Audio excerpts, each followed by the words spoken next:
Sure, that's what I was. Oh no. You might have one gray. You're not having one. Plenty.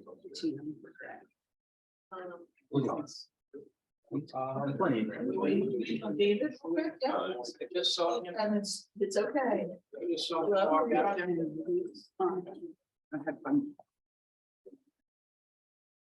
All right, just waiting on Mr. Shuey. He's coming. I saw him going that way. All right. Come on, he's bringing people in. Great. Did you go out in the? Fantastic. All right. I'm going to bring this meeting to order. If everyone will please rise. We're going to start with the Pledge of Allegiance.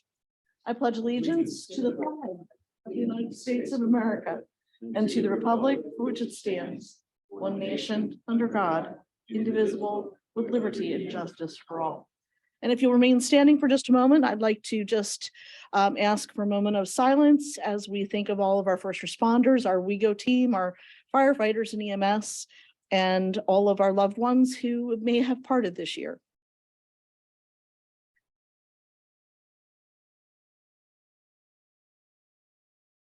Thank you very much. You can go ahead and have a seat. Thank you for coming. Tonight is Tuesday, December 20th. And under Chairman's report, let's see, moment of silence, announce that this meeting is being recorded. The recording will be uploaded later to the YouTube channel. And under the Chairman's report, we met in executive session prior to this meeting this evening to discuss personnel matters. The Municipal Authority, Pipeline Task Force, Conservancy Zoning Hearing Board, and Futures Committee are all looking for new members. Please reach out to Derek, our Township Manager, if you're interested in serving as a volunteer on one of those boards. You'll find that form on the Forms and Applications page on the website. There are no public hearings this evening, and under Emergency Services reports, we're going to have Chief Brenda Burnett come on up, and she's going to give us her report, and then we have something special to do. Thanks for coming tonight, Chief. Thank you for inviting me. Let me see. Okay, it's on. Okay, I'm going to go over the statistics very briefly because people tend to have their eyes glazed over when we talk numbers. For whatever reason, October and November were extraordinarily busy in the townships that we serve. When we compared November 2022 to November 2019, which is pre-pandemic, we had a 92% increase. When we compare East Goshen, it was 117% increase. But again, when you look at data, don't let 1 or 2 months of data concern you. We're looking at this for the long trend. And when you look at it that way, we roughly had a 25% increase.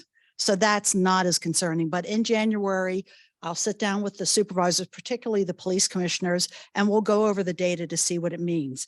But with regard to highlighting a couple things, I'd like to highlight a few things tonight. Number one, the One Warm Coat Drive, we do it every year. It closed around December, and I think we may have hit a new record. Number two, Bluebeards for Charity. We have one of our officers who participated in that, raised over $65,000 for 5 charities. We participated in the Toys for Tots again this year. And specifically, I want to thank the residents because without your support for these charity drives, we would not have the success, and it was overwhelming. Jason Lang and his crew did an extraordinary job, so much so that we had so many toys left over that we were able to contribute to Gaudenzia House and also CYF. So thanks to their generosity, we had a really successful drives this year. On another positive note, last week, the Pennsylvania Commission on Crime and Delinquency awarded our department the full amount of our grant application. We will be receiving $821,650 over the course of 2 years. And these grant funds will be used in 2023 and 2024. Primarily, this grant was geared at violent crime. So we are very lucky to have received that large of amount in an area where we clearly don't have a lot of violent crime. With regard to emerging trends that I want the residents to be aware of, there's 3 things that I want you to be aware of. We had once again in November and so far in December, the increase in thefts. We had 3 catalytic converters, 1 retail theft, and 2 thefts from vehicles in the township park. This ramped up significantly in the last couple days. Friday night into Saturday morning at the Waterview complex, we had a significant trend in which 3 unlocked vehicles were stolen and 2 unlocked vehicles were ransacked with items taken from their interior. Our officers pursued these vehicles. They pursued them on foot afterwards, and ultimately we were able to capture one of the individuals. It was a 16-year-old juvenile out of Delaware, and he is currently facing charges. We had this same trend occur in East Goshen Township in September.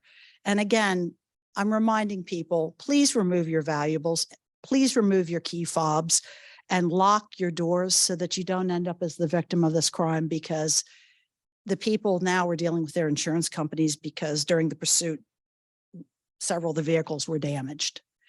And last night, during the overnight hours in the northeast portion of East Goshen Township, we had individuals, a male and a female, who were going around and they were opening trash cans and they were taking out the gifts that residents. Ultimately, both of these individuals were arrested. And last time I checked, I think they're both in county prison. All of the items that they stole, we believe were recovered. We've reached out to AJ Blazinski, and they will be coming into our station tomorrow to collect them because it was clear who it was designed for, because they had many residents actually know their trash collectors and their recycling collectors by name, and they had them listed on the envelopes. So the good news is all of it was recovered. Chief, can I ask a question about that? Mhm. Were these teenagers, were they older adults? They were in their 30s. Ugh. And you said it happened last night, so people Mhm. should be mindful of that. At least people in the room and on Zoom will at least know that for tomorrow as well. Yeah.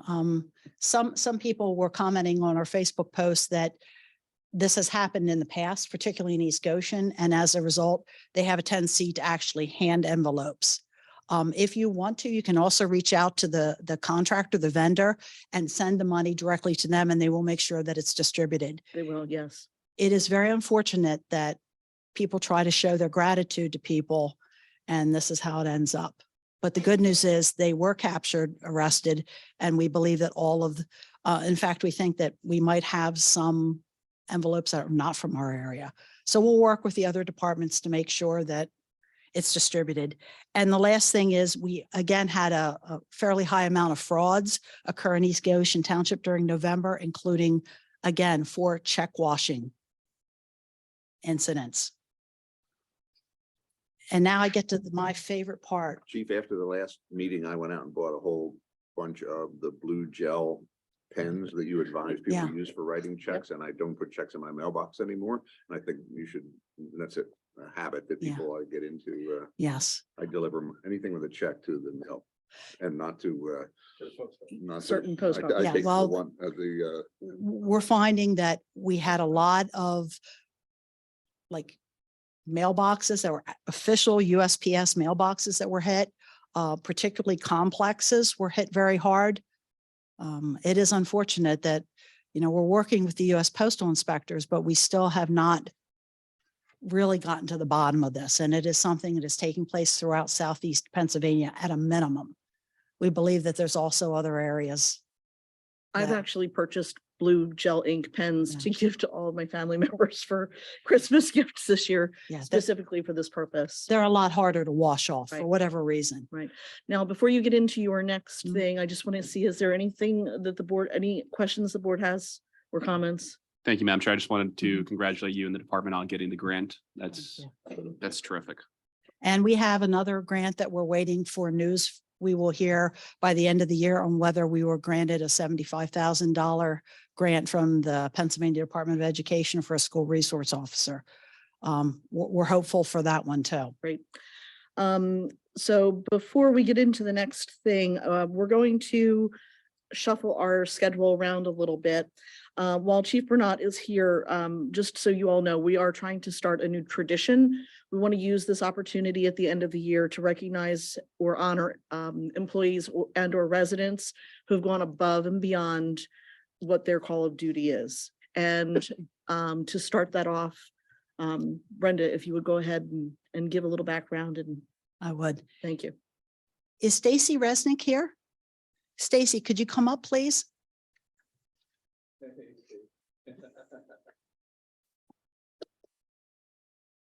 And if you could just stand right here in front of the board. Hi, how are you? Thanks for coming. Turn around so everybody can see you. This is my favorite part of getting in front of townships. There are many people in this world who walk around with blinders and they only worry about themselves. And when you have an individual who thinks of other people when they had no obligation to do so, it is very exciting. I'm going to present the commendation award to her, but I don't want to read it verbatim. I would rather give you a background so that you understand. This started in August. It started when a resident of Hershey's Mill received an email saying, hey, you have an outstanding balance, and if you don't pay it, we're going to shut down your banking account. What you have to do is you have to go and buy gift cards. So this resident of Hershey's Mill comes into CVS and encounters Stacy. Stacy had no obligation to do anything. But everything that our investigator found out is that she cares about people. So she took the extra steps. She asked the questions of the resident. And when she found out what was going on and why this resident was buying these gift cards, she said, no, no, no, don't do that. That's a scam. Please call the police right away. And she stayed with the resident until the police arrived and took the report.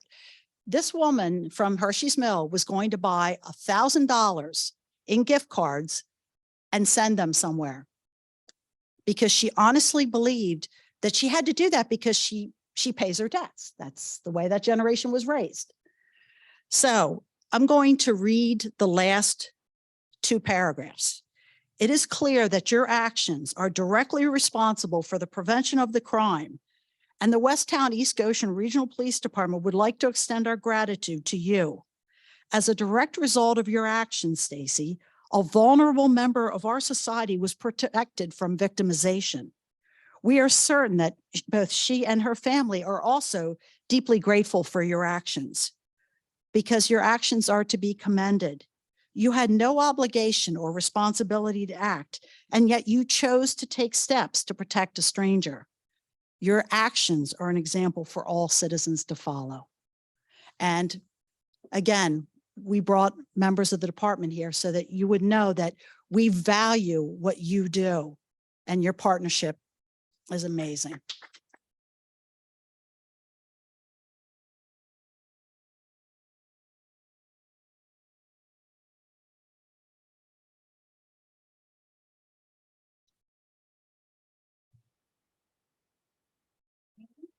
Because Michelle is our police commissioner, there's another portion of this that I will ask her to present.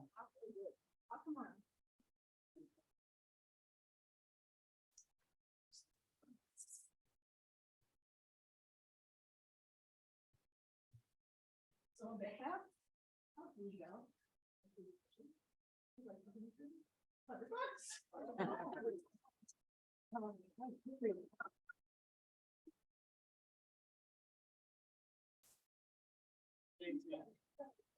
and if you'd like to say a word, you're more than welcome to do so.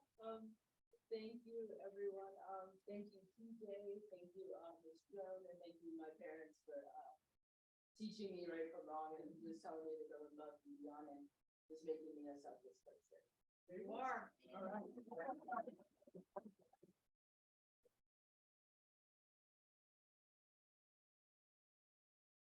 Okay. Are there any questions for me? No, but maybe you can stick around for the next segment. Okay, will do. So Someone honor please, Steve. yes, Thanks, Steve. there we go. Okay, so Derek, Yes. why don't you take it from here? Thank you, Madam Chairman. So in recognition of Stacy getting her award tonight, we also wanted to kind of tie this into an internal employees that we had that went above and beyond this year as well. We did discuss this at a township meeting previously, but tonight we have Kevin Miller and Stephen Hero here, who were the people involved in the incident earlier this year.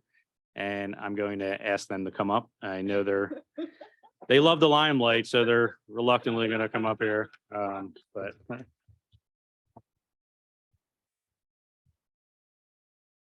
But very briefly, again, to give some background on the incident, I will read what I put in my memo from Grant Everhart, who is at is actually here tonight, and he wrote to me, and it best explains exactly what happened.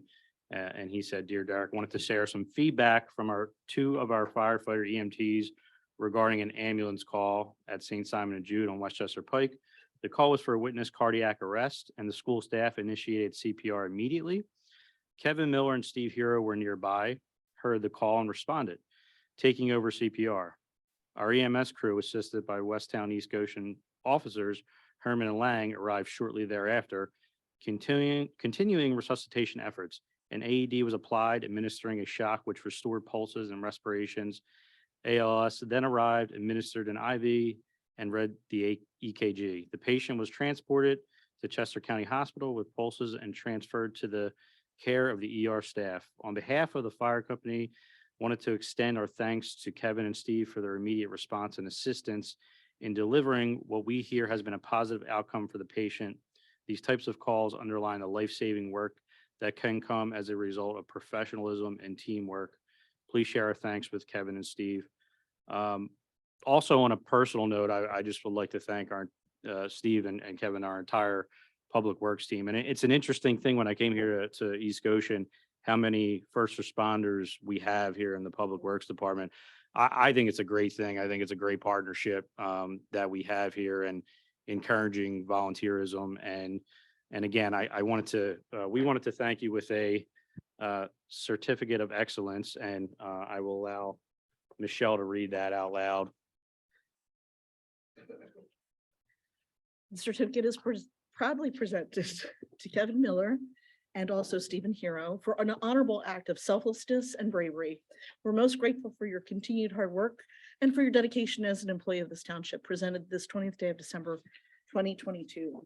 And in addition to the certificates, ironically, we do have a couple of Wawa gift cards for you guys. I promise they are legit. Hey, no problem. Thank you so much. Please, yes. Thank you. There you go. Thank you so much. Good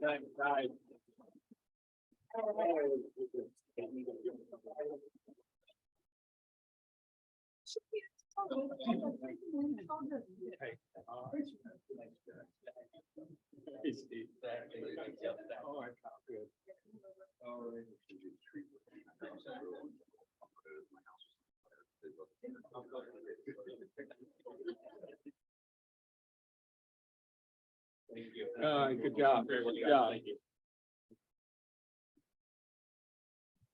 And Steven's newborn baby is here, did not make a peep. That is impressive. That's great. Christmas baby. Okay. And before you all take off, we should also publicly thank the entire Public Works team for all of their efforts to rescue a horse not too long ago. So thank you for that. It's nice to have something great to talk about. Yeah, agree. So on that note, I think that we'll say thank you very much, and it's your choice to stick around or not. Thanks so much for coming tonight, and we're going to turn it over to Grant, if you don't mind. Back on schedule.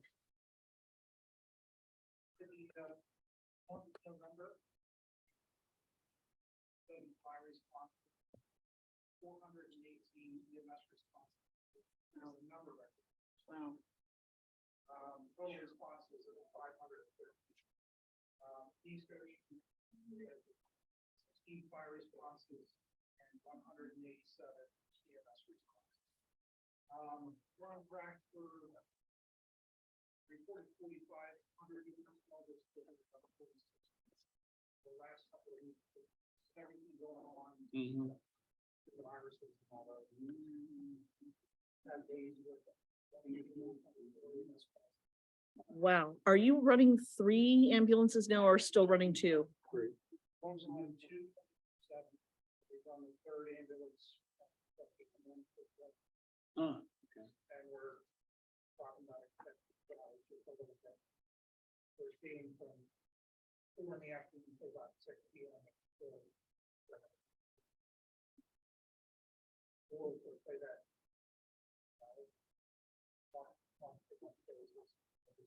Just making it off a little bit.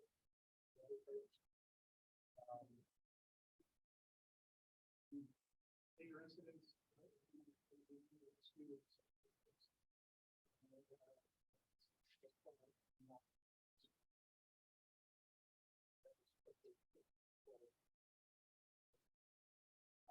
The fundraising currently active for us are right after Thanksgiving, as well as our business promotion. We just wrapped up our 15th. Our next, like, what they're ready to do here.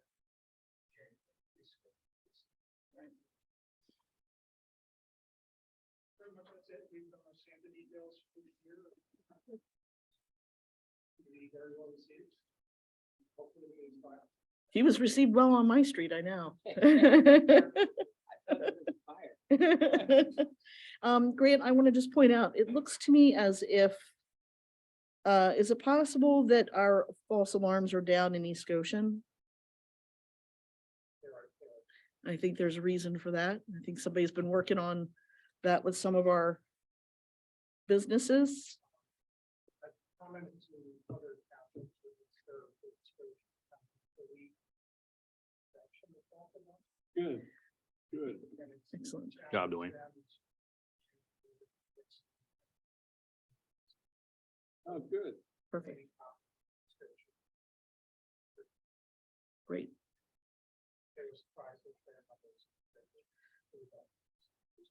Yeah, I'm really glad to see that our numbers are dwindling. So I think we have Dwayne to thank for that. So. The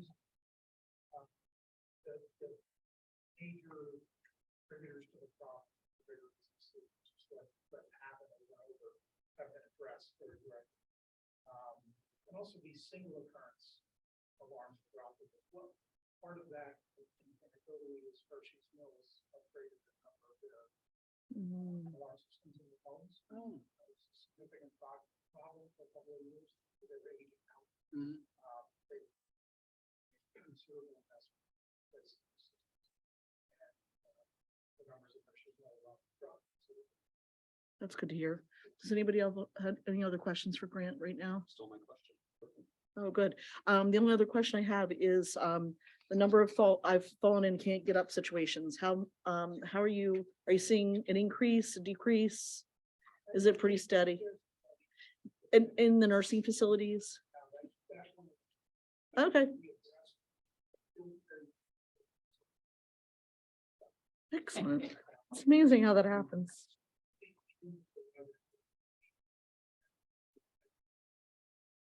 Okay. Great. Well, if nobody has any other questions, I think that we will say thank you. Good holiday. Merry Good. Christmas. Thank you Happy so much. Christmas. Happy New Thank Year. you. Thanks, Grant. Derek, do you want to take the Malvern Sure. Fire? Sure, thank you, Madam Report. Chair. For Malvern Fire Company, the month of November, there was 36 calls for East Goshen Township. Year-to-date responses, 369 calls. That is 19% of the total calls for Malvern Fire Company. Now I will also do Good Fellowship Ambulance. Good Fellowship Ambulance for the month of November 2022. There was a total of 50 calls in East Goshen Township. This is a year-over-year variance of 9% for that month, positive plus 9%. So for the entire year, there has been 572 East Goshen responses for Good Fellowship Ambulance, year-over-year variance of 6.9% more than last year, 2021. Okay. That is it. Thank you. Great.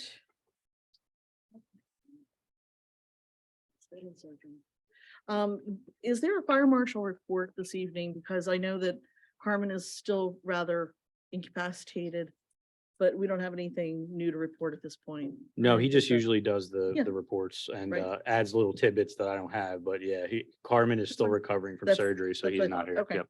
I just wanted to make sure we had anything from him. Yep. And moving, yes, shout out to Carmen. Moving on to the financial report. Dave?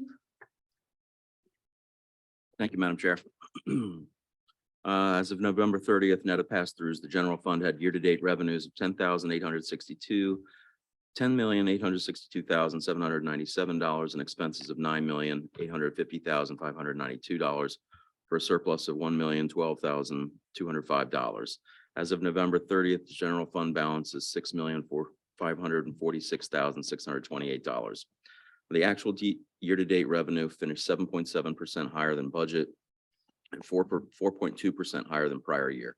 Our building permits, parks and rec programs, EIT collections increased in interest earnings, and the 10-year renewal payment for $75,000 for Liberty Towers land lease agreement is driving the increase versus the budget. Our total year-to-date expenses are 3.4% over the budget, 1.6% higher than prior year-to-date. And sewer, stormwater costs, park program and class expenses, maintenance, fuel, tree removal costs, EIT commissions are driving all the year-to-date expenses higher than budget. The net result from actual operations year-to-date November is $454,000 higher than budget. So in conclusion, through 11 months of 2022, East Goshen Township is on pace to a 2022 general fund surplus as we maintained expenses beneath the current inflationary rate, while also having unprecedented revenue windfalls. Looking forward into 2023, we have built these revenue increases into our proposed budget. Any questions on any of the line items?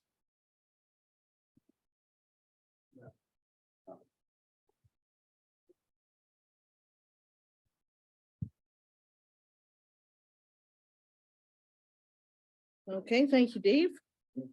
Sure. Moving on to the minutes, and as there are none, we're gonna move to the treasurer's report for December 1st through 15th of 2022. Dave, want to take it from here? Sure. So the treasurer's report is for the weeks December 1st, 2022 through December 15th, 2022. General fund revenue over this period was driven by our EIT receipts and insurance reimbursement for the damaged crusher, interest earned, and the annual transfer from state liquid fuels fund to general fund. That was about $520,000. We also received $10,000 from the county for collection of prior year's unpaid East Goshen Township property taxes. General fund expenses over this period include the WeGo Delaware Valley Health Trust for medical insurance, our recycling hazardous waste events, tree removal, traffic signal maintenance, engineering service, maintenance, and supplies. Our capital reserve fund expenses include $8,000 for replacement fire control alarm panel approved by the Board of Supervisors at the July 5th, 2022 meeting. In addition, though not on this report, it'll be on the next treasury report. We'd like to get pre-approval to distribute $25,317.50 to Total Site Development for the work they've done planting, seeding, and turf pavers for the Hershey's Mill Dam ahead of the January meeting. They requested that, and they've done the work. So we'd like approval to pay that. And also just to note, the interest earned on funds, you're noticing that comment a lot recently, switched to Pliget for the majority of our excess dollars has allowed us to get a minimum percentage in interest rate of 3.71%. At the beginning of the year, it was 0.01 at M&T. So. Dave, with the recommended motion, are you looking for a board authorization on the total site development as an add-on to that recommended motion, or is the recommended motion is drafted here inclusive of that? It would be inclusive. Okay, Madam Chair, I'd move we accept the receipts and approve the expenditures as presented in the expenditure register and as summarized in the treasurer's report. Thank you, Mike. I'll second. Thank you. Thank you, David. Are there any questions about the bills? I just had one quick question, Madam Chair. Yeah. Dave, what is the Portnoy update? Portnoy update is out of the $180,236.13 we've sent to Portnoy, between Portnoy collections and East Goshen Township efforts, we've collected $65,225.66. That's a 36% collection rate. Thank you. That's great. Thank you. Any other questions from the board members regarding the bills? No. Are there any questions from any of the public in the room? Are there any questions about the bills from anybody in the Zoom room? Seeing no questions, I'm going to call the question. Those in favor of paying the bills? Aye. Aye. Any opposed? Thank you. The bills will be paid, including the total site request. Thank you. Thank you. Another tiny note, we reinstituted the P card, which is a Pliget card Oh, yeah. through Bank of Montreal that allows us to get percent back on things that we have to spend for business, almost like an American Express card or something like that. Not everybody accepts it, and some people will charge you for it. So we limit where we're able to spend it to ones that won't charge us. And so we got back $13,351.59 in September. That's real money. That's Great. great. That's great, Dave. Glad you redid that. Okay. So next we are going to consider the passage of resolution 2022-18, which would set the millage rate at 1.75 mils for the fiscal year 2023. And there is a draft resolution in front of us regarding this.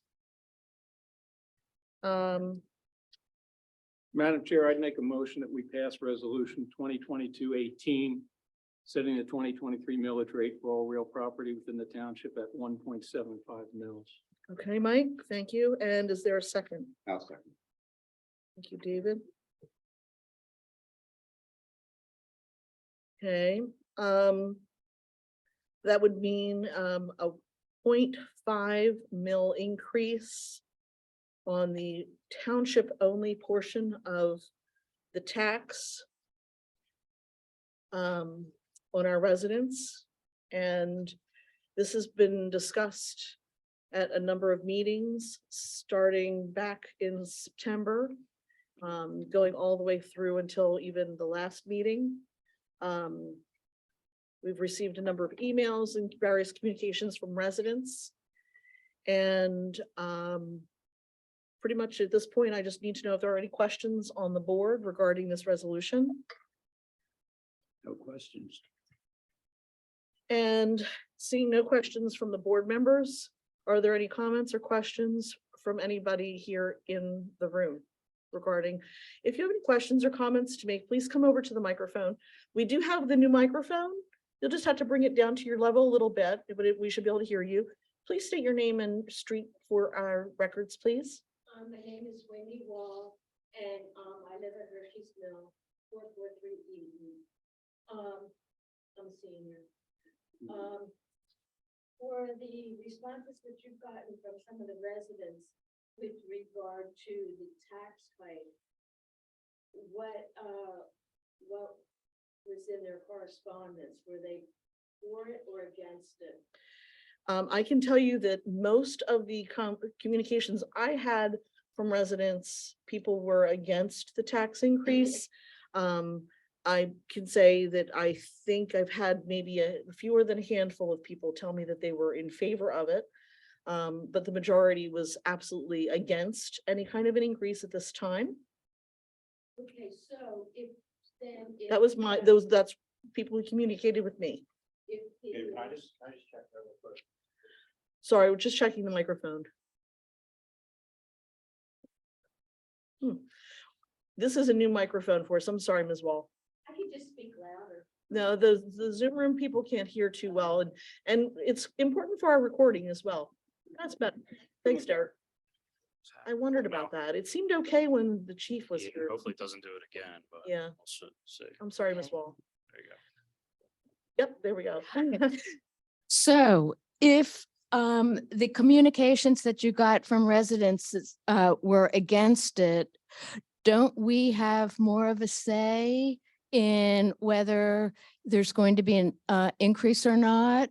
Well, respectfully, I'm going to say that the residents have, they have elected the 5 people on this board, all of the supervisors, to represent them. And the 5 people who are sitting here have to make the best informed decisions that they can possibly make. And everybody has had different communications with different people. And so we are all bringing our experiences with those residents to come to our decisions. And it's not just with this matter, it's with other matters as well. And so that's what the township residents have done, is elected us to look after their best interest. And so that's the best I can say to that effect. I can appreciate what you just said. However, I believe when Cody came to our community center at Hershey's Mill, when he was up for election, he said there would be no tax increase. And I'm thinking back to George Bush, read my lips. Thank you, Mrs. Wall. In addressing that meeting, I know off the top of my head that I mentioned that there may be an increase and that would be proposed. I know in all my mailers and all my literature, every time I talk to someone, I never promised voting against a tax increase. I try to make that very public, especially with some of the residents that I've spoken with. So I've had residents that, have talked to me and said, hey, why are you supporting this? I give them my reasoning. They may not like the reasoning, but they respect where I come from. But to my recollection, I never said that I would never vote against a tax increase. Unfortunately, I don't want to vote for a tax increase, but I just think it's what's best at this time. Okay, I just have a few more things to say with regard to this, because I'm very supportive of my seniors. And we have over 1,700 plus houses at Hershey's Mill. We have many veterans, retired veterans. We have many retired educators. We have many seniors that have paid their dues through life. And I think that this is just one more increase that they could do without, because of the current inflation with gas and food. There are going to be people at Hershey's Mill. Everybody thinks we're rich there, but we're not. We're just a lot of regular people. There are quite a few people that go to the food banks. So it's like we're robbing Peter to pay Paul with regard to this tax increase. So I propose that we don't do it. I respect your board, but I think this we have 3,000 individuals that live at Hershey's Mill. I think that they should be considered for all they have contributed to make people's lives better. I understand and I respect that. And I guess that about sums it up. It sums it up Thank you. nicely. Thank you. Thank you. Okay. Are there any other comments?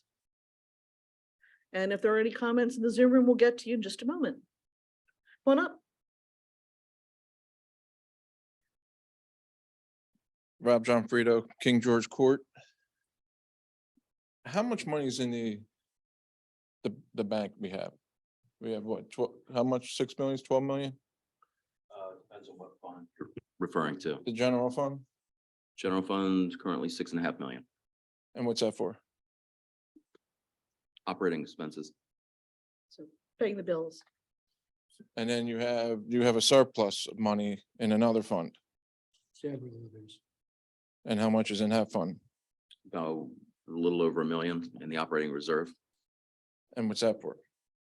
That's for catastrophic events taking over the township, wiping it out.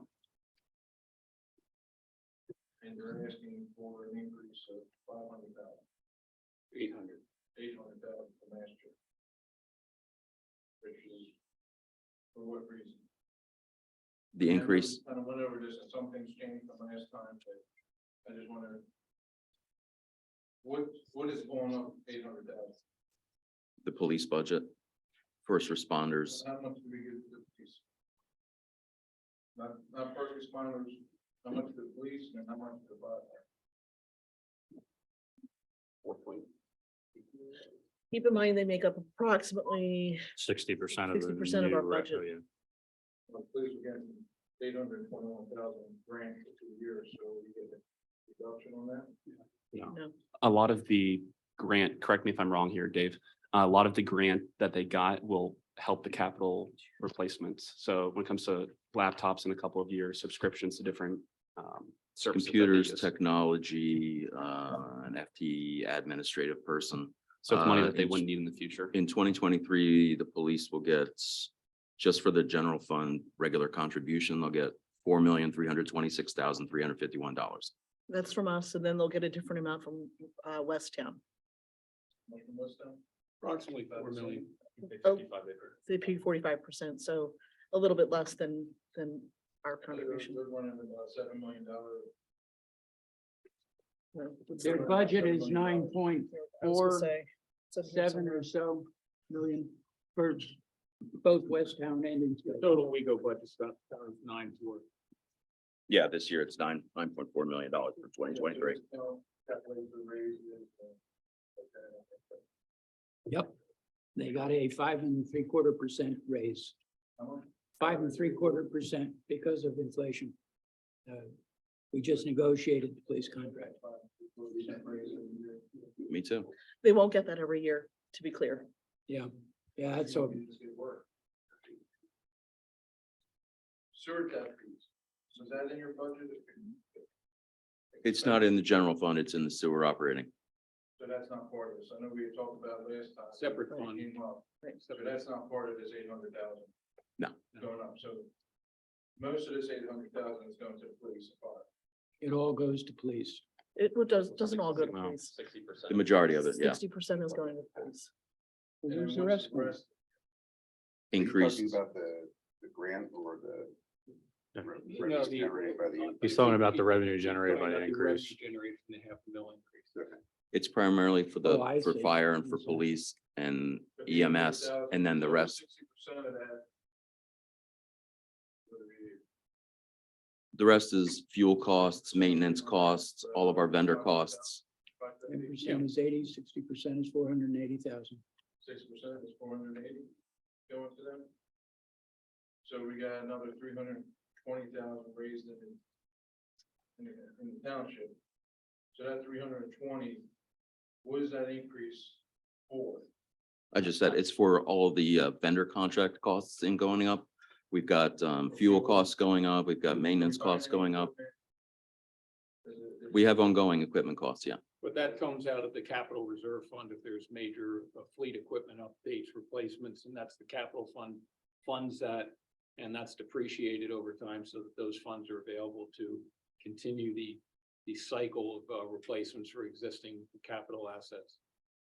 So so I'm gonna go on 2 things, sewer tap fees. Cause I paid a few of them. Where does that fund go to? To operate the sewer system. Okay, the sewer system's already in place. It's pretty So old. I'm tapping into the sewer on a new house, I'm dumping sewer water into it, it's getting treated, but I'm paying for that when I use it, when I get my sewer bill, just like my trash bill. So I pay $7,129, something like that, for a sewer tap fee. And again, I go back to King George, there's about 10 or in that neighborhood. Say, I think there's 6 houses that might have had tap fees in there. So that's $42,000 roughly. Where does that money go? To sewer replacement costs, operating So that goes costs. into a fund. Yes. It goes into the sewer operating, and some of it goes to sewer capital reserve. So that goes in a fund to help offset paying for fixing the sewer. Not just fixing it, operating it, And then cleaning Dave, the water. Dave, do you mind giving us the number of the sewer debt that we have in the township as well? Ballpark's fine too. Sure, no, I've got it.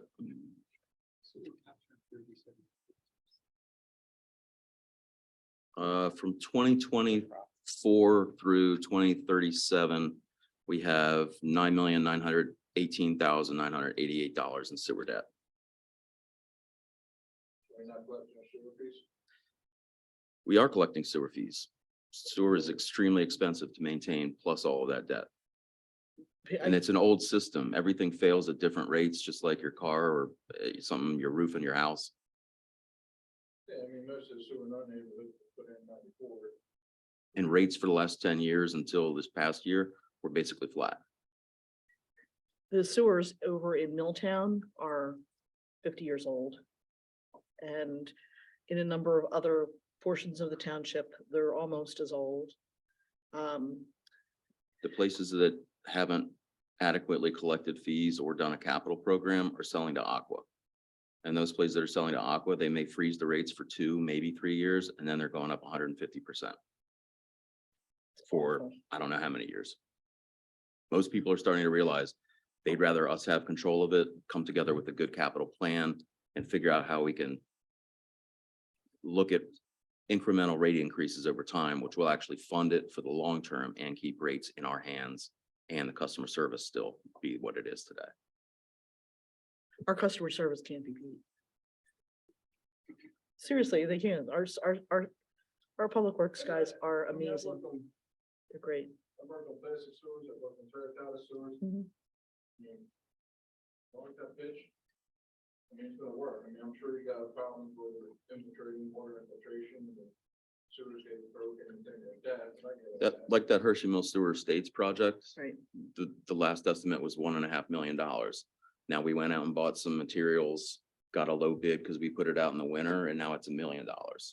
So it's big dollars. That's a repair of about 2,000 feet. That's it. Also, replacing it in one of the worst times to replace it in the construction. Yeah. You can't get materials are through the roof and, you know, supply chain issues. So, I mean, if some of that stuff can get Band-Aid and hopefully life actually comes back to normal, maybe we try and do that. I mean, the problem with that, the That problem with that particular section has specific been project is Band-Aided. tough to wait on. It's been Band-Aid for a while. We go out once a month to the Public Works to clean it out. In the people's backyards it in, Yeah, They're- I don't think it could be. they're done with it. Actually, we did get a very good bid. There were, I think there were 12 or more bidders. And the low bid, which was qualified, was at a little, almost 800,000. The high bid was over $2 million. And there was all in between.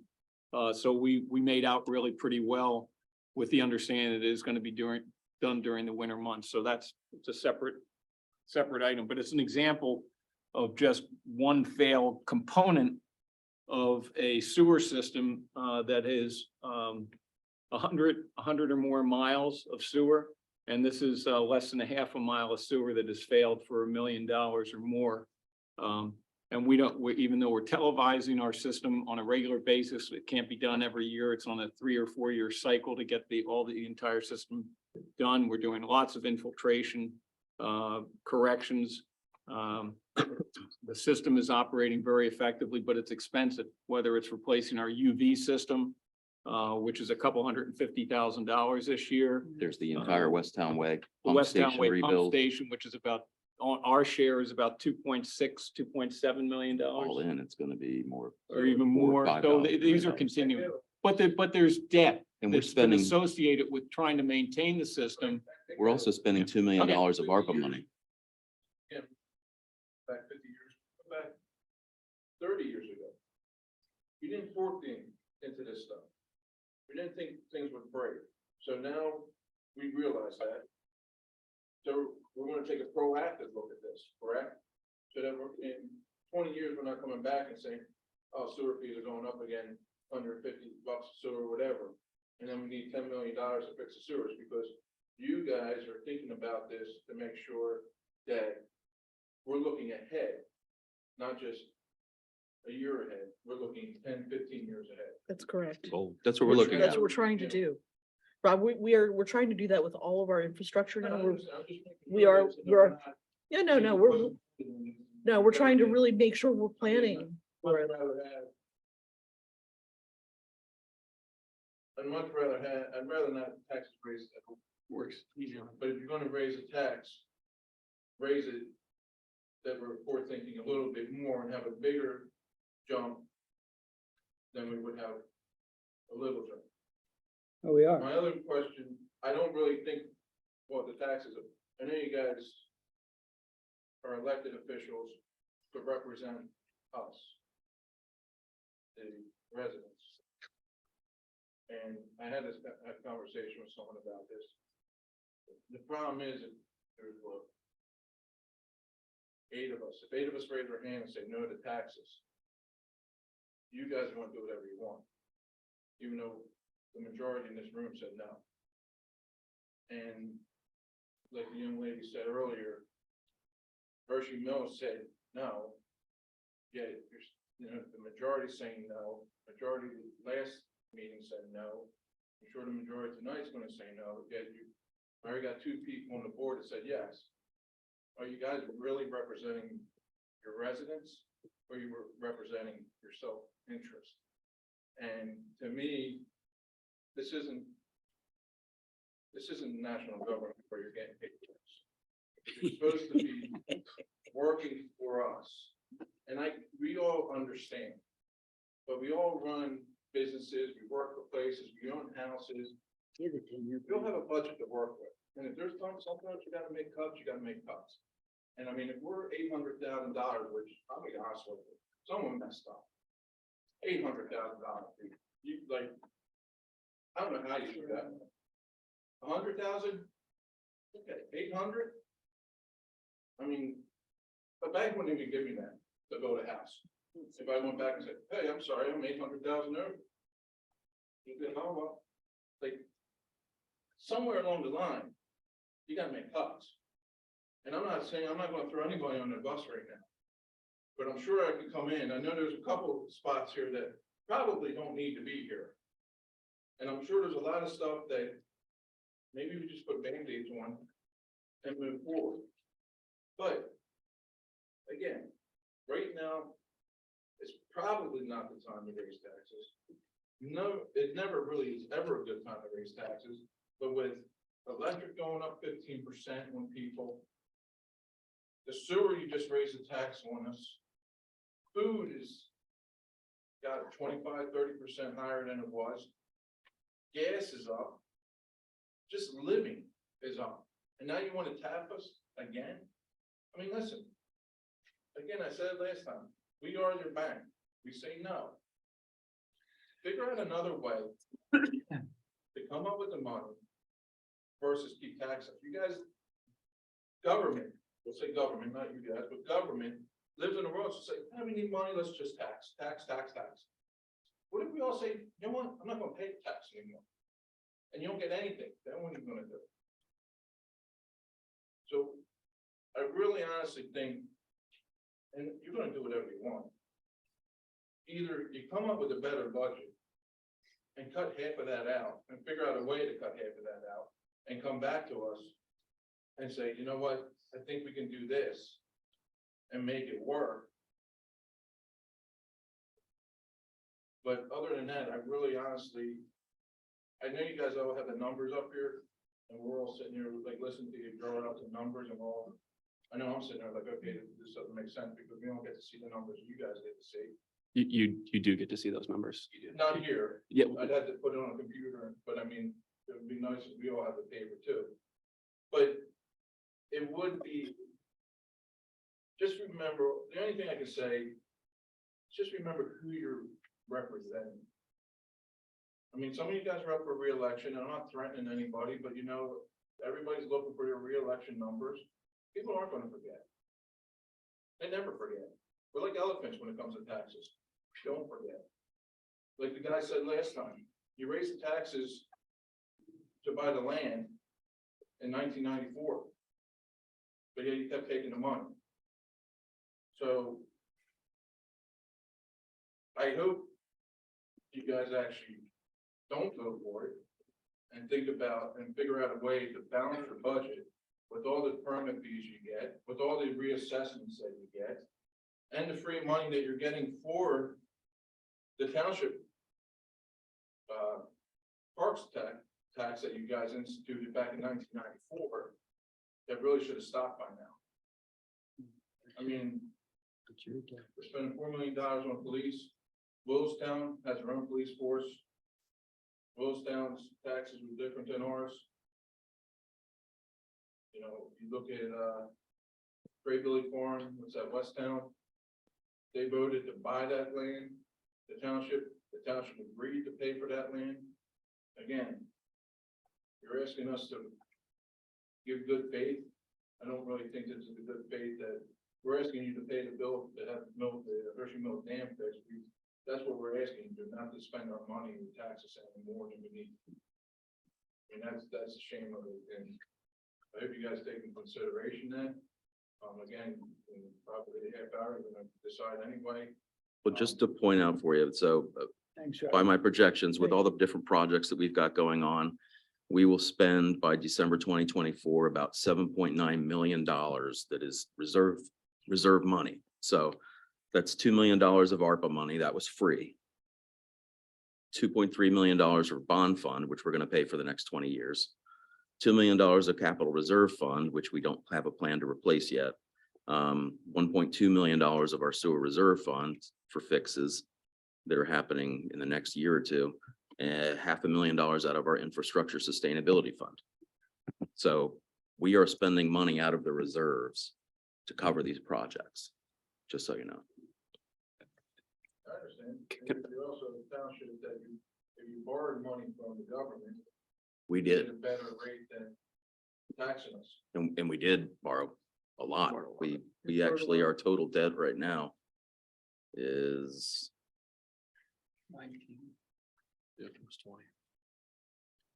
yeah, 16.4 million. And we're finishing up one of it was 2003 that they bought Applebrook. That was the park tax. And they implemented the 1.2 mil tax rate at that point. Prior to that, there had not been a tax. And then in 2017, the board at that time chose to borrow $10 million for the Paley Pike Trail, the Hershey's Mill Dam, and the Milltown Dam projects. And the And- West Townway Pump Station. And the West Townway Pump Station, thank you. And so that $10 million is coming due. So while that first loan is being paid off this year, I believe, Dave, is that correct? Yes, it'll be paid off, Paid off, 23. so next year. Yeah. And then we have to start paying, It's almost The- $500,000 for the starts coming due. That So they service. stepped it. So we If didn't, you owe $10 million, I didn't even want to So- talk to the woman, but talking about the trail to nowhere, talking about the two dams that might have been cheaper to fix and rebuild, like. Again, we gave faith to the board at the time and they spent $10 million on something that is Right. completely. well, unfortunately, the Milltown I know Dam the dams had to be and fixed. Hershey's I know- Mill, we I didn't know have any that, choice, yeah. And it is what it is, but I mean, Can I make a couple comments, Rob? With all due respect, I really appreciate your input tonight. Just two quick things, and I just want to take, on behalf of our staff does a really good job about trying to find expenses to cut. For instance, I think it was last meeting, Dave or Chris switched to AT&T and we saved $1,000 a month for there. So there's $12,000. You know, it just shows, you know, with the P card, we just got another 13,000 back. So I just- From 18. Yeah. And then I just want to say our staff does a really good job of always reevaluating different things. And as a board, we hold them to that standard as well. So I just want you to know, you may not appreciate or respect some of the votes that myself and others take, but I just want you to know that we're actively always looking to make sure we can do cuts. Yeah. I just want you to know that we're doing our part too. I'm also in the industry where I gotta shop around, Sure. check my numbers, make sure things are. I hear ya. where they Gotta be, and sometimes, you know, sometimes it bites me, sometimes it doesn't. I mean, yes, everybody got hit in 2020. I mean, I would never expected prices for half the stuff that I'm paying now, or can't get stuff now, like. So I understand what you're doing with some of the stuff with the dams and we're kind of behind the 8 ball with some of it because of what happened. And I understand that and we're kind of stuck. I'm just, you know, with that in mind. Some of the stuff maybe we put on hold, if we can put on hold instead of spending the money on it and put a Band-Aid on it. I mean, I understand we gotta fix the sewers. I'm hoping the sewer prices go down. But again, with PVC at the prices they are, And then it's a matter of, you might not even be able to get the right PVC. You might have to get a bigger pipe or this or that, and then it increases the prices. Like, I can tell you that Mark Miller actually purchased the correct size pipe that was required. We have Because- 95% of the pipe we need already. in Yeah. Inventory at the public works. He was able to get it on, basically on a really good sale. Right, right, didn't do iron. So he found a good price. Yeah, it was great. And it brought the overall cost down. Yeah. Great price on a couple tires of salt.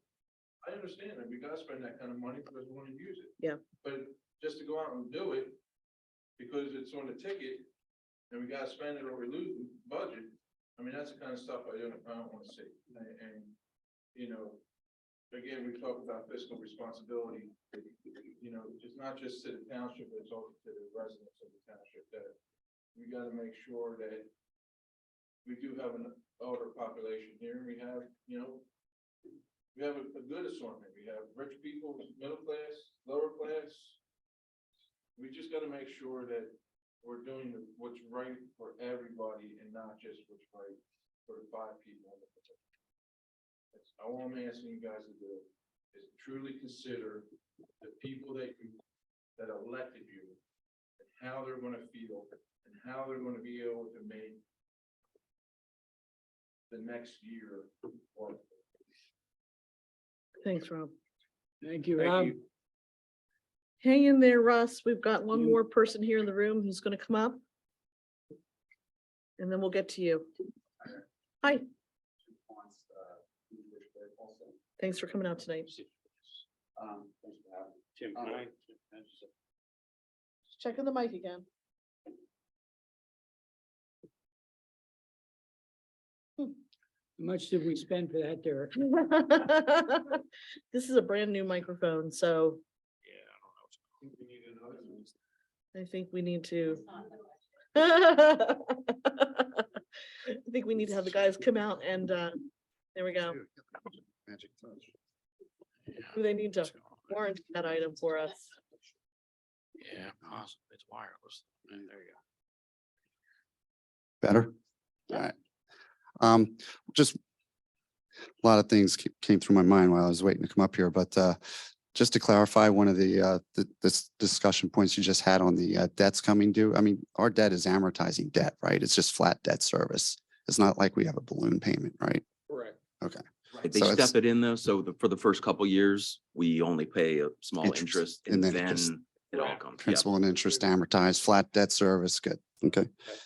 Another thing that was interesting, and Rob spoke about the 800,000 increase in revenue anticipation for the 23 budget, and 60% going to the police and fire. That leaves about 300 odd thousand, 320. And we have a 6.5 million general fund.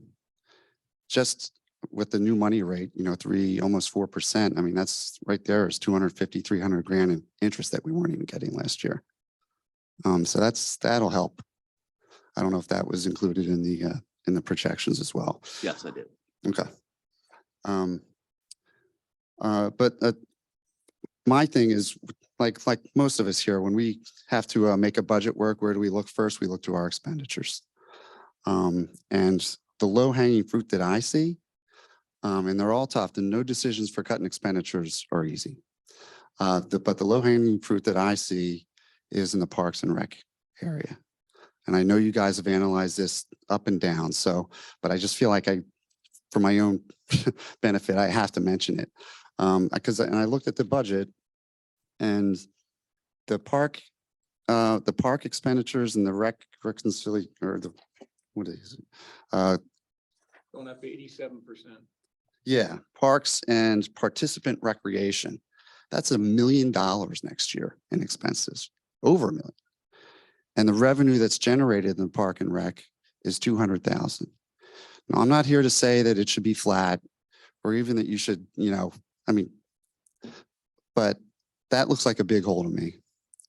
And how many people are in the park and rec payroll? 2. All right. the wages and salary for a park and rec for two people is over $250,000. And that's not including benefits or insurance. No, or it's anything. also, it's also including maintenance of the parks. Oh, So the- okay. So the public works, it does work there. And then also summer Recharge. summer program salaries as well. That's Let's- it's itemized differently, I think. Transparent here, isn't it a fact that we expect to have some of that money left over at the end of the year? The $707,000 for the park and rec. Explain the budget, Dave, relative to the capital items that we could Right. have put in the interfund transfer, but put them in the line expense for this next year, the paddle, Oh, the 288,000, right? Yeah, that'd be helpful. Okay. You don't mind.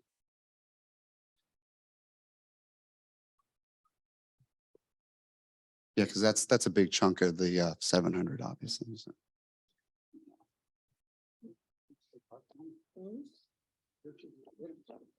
So we have 62,000 for the pickleball increases, 12,500 for park improvements, 20,000 for replacing the fence all along the back.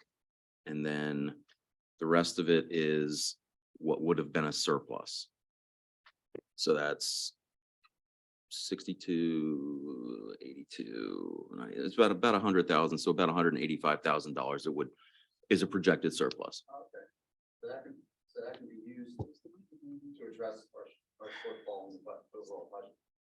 Well, the way that I'm putting it in here, it would go into the capital reserve fund to help pay for what's going to be exhausted out of the capital reserve fund. it was a wash. The Park and Rec has their own reserve fund. It's for the pocket park, correct? Possibly for the pocket park, Which we have how much in for the pocket park? 150. Does anybody have the 10-year? That's a plan? new asset. You have the 10-year plan? Can you put that up? You still have it there? I have what I have. The honest answer is that there will be a surplus probably this year. As you know, I'm against what's being done here, but I have to defend what they're planning to do. At some point in our 10-year plan, probably around 2027, we go upside down. The revenues are projected to not cover the expenses, and that includes drawing down on the reserves. I don't have a 10-year. So I totally get that. I totally get that. the question here isn't whether we need a tax increase. We will at some point. My point, and I'm not trying to make an argument here with anybody. no. My point is that I don't like doing it right now. The other board members feel that it's prudent to do that tax increase to have the money so that we don't go upside down that quickly. My concern here too is this, a large part of that is one-time outlay. We're passing permanent tax increases, right? And then put something there. Some of these capital outlays or one-time outlays and pass. Dave, excuse me, Mr. Fons. Dave, would you explain one of the things that's driving decision amongst a number of the supervisors for the increase now, which we haven't had in 20 years because no one has incrementally increased as our expenses have gone along? What, talking the about- 10-year forecast and where we're looking on with the current information that's in there, the current numbers, this budget this year for and for 23, including surplus for this year projected, and where we're looking at over the course of the next 7, 8, 10 years, and what does it look like in 2033 under the current circumstances of the tax rates and the projections for expenses and revenues? Sure. So I shot it there, so hopefully you can pull it up. But the, What did you email me? yeah, you want to pull up slide 3? It's hard to read, but If you change the it's, view, Still, yeah, I'm still working on it. Give me a second. Give him a minute. May be able to see it better. here. Yeah, I remember this. I remember seeing it online. It's at. This is a key driver, Just at do the least reading Mr. view. Ponce, and for my the reading interest view. in doing what we're doing now. It's a key factor. And you can see, if you look at the bottom line, the very bottom line, the red, oh, Hello. The red numbers come in what year? Can you make that out? 25, Is it 25 already? I thought it was. later than 26. 25. 26, we're yeah. basically break even, and then it's 27 is $200,000 deficit, then a 385,000, then almost 600,000. That's if you increase. That's even with the tax increase, yeah. That's even with the increase. And that's just an average increase on the right-hand column of 2%.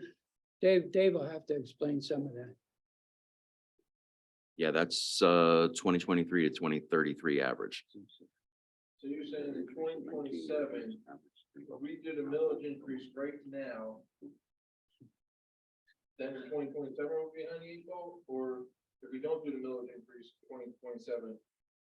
If we do the millage increase, even in by the 2027, we will probably start having a shortfall again. A large part of it is dictated by whatever happens with police contracts.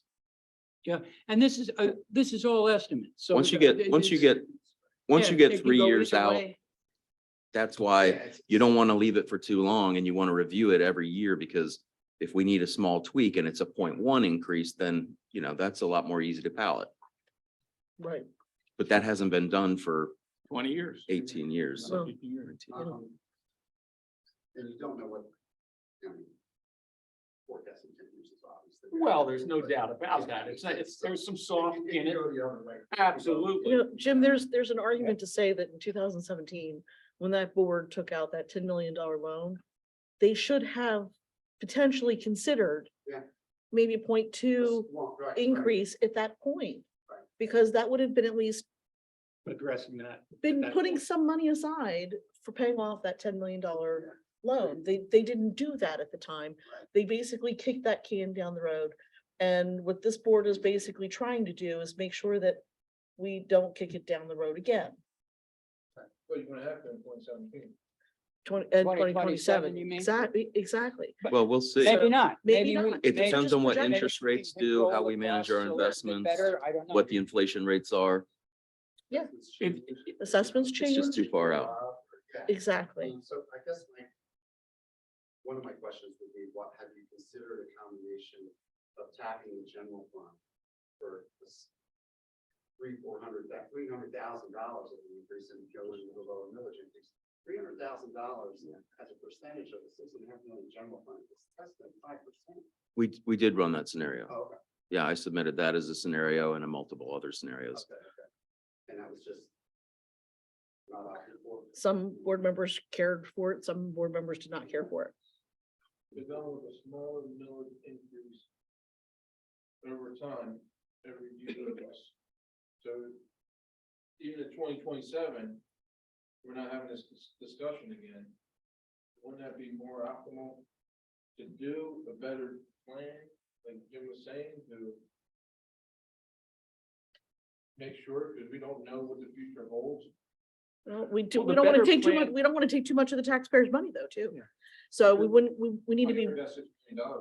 Sitting in the account. right, exactly, but that is going to be utilized over a period of time to pay, like Dave said.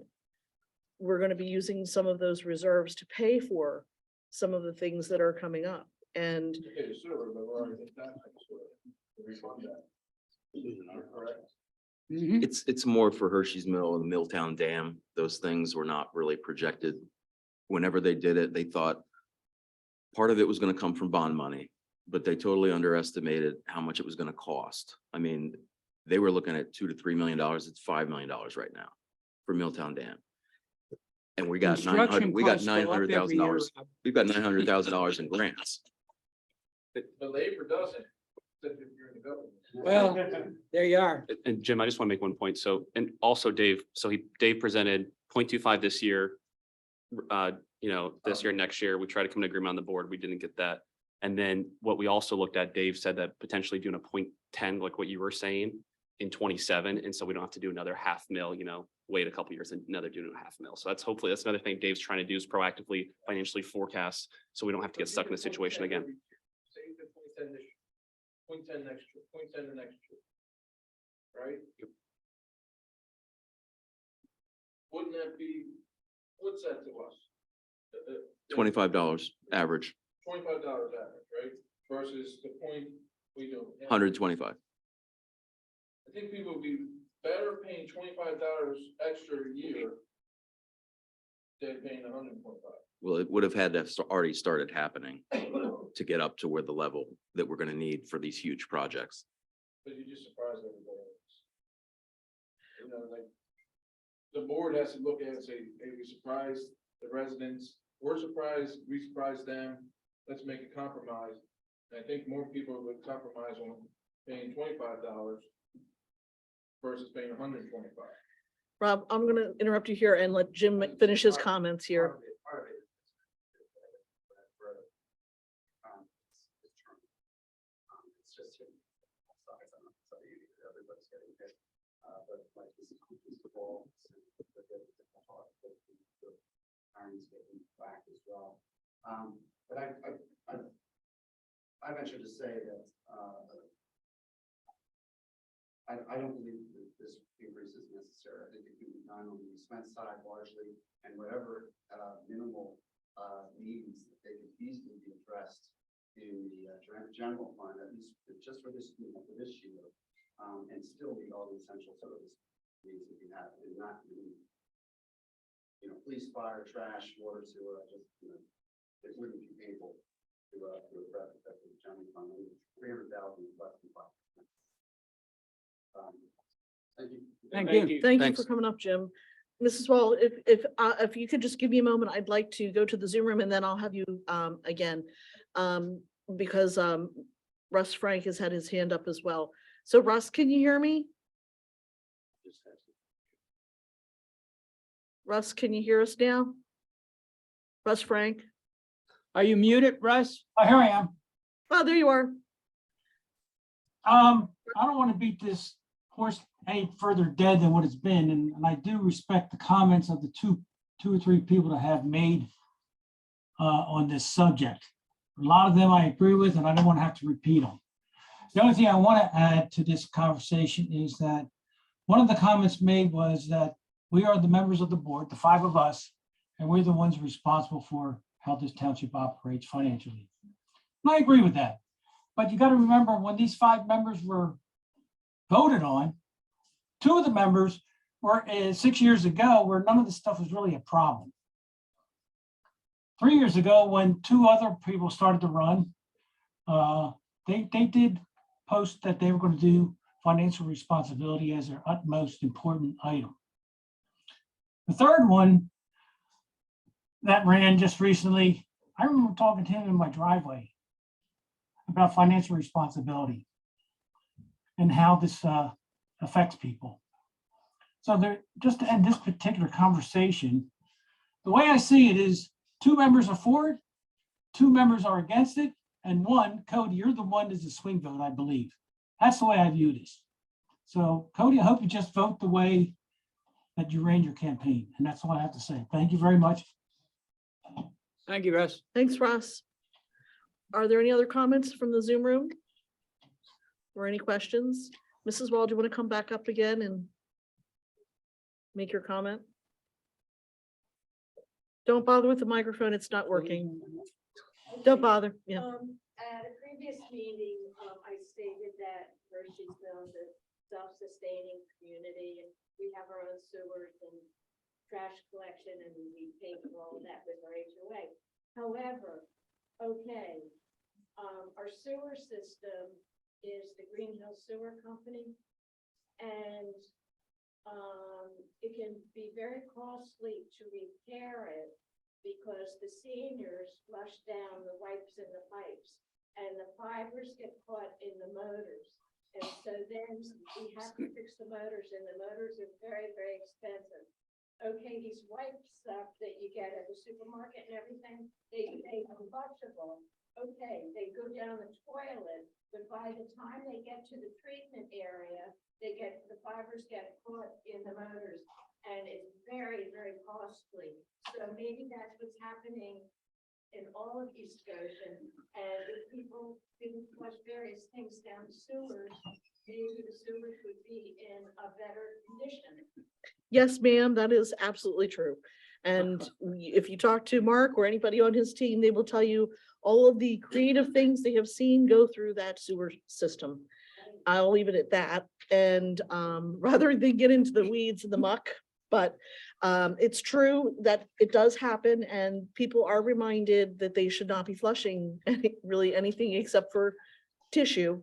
And May I make a comment? you may, Wastewater happens. wastewater happens, that's the truth. So, but in all fairness, Mark Miller does work with Ed McFall on a regular basis to try to make sure that if they have any questions or concerns, his team will actually go over and help with Hershey's Mill, the Green Hill Station. And so there is a lot of cooperation between the township and Hershey's Mill, whether you're not aware of it or if you are. And our teams do go in there and they salt when they can. And they plow and they do other things for you. And while you're paying the trash as a user, so are the East Goshen residents. They're all paying a user fee for the trash and the recycling as well. And East Goshen residents have to pay for their water and their sewer. So if they're on the system, then they have to pay for it. So they're paying those things as well. Your HOA fees cover other things. And so it's East Goshen residents are still individually paying for many of those things that you're paying within your HOA fee, in all fairness. So, but you don't get some of our services, but we do cooperate with Mr. McFalls over there and try to make sure that when there's something we can help with, we do.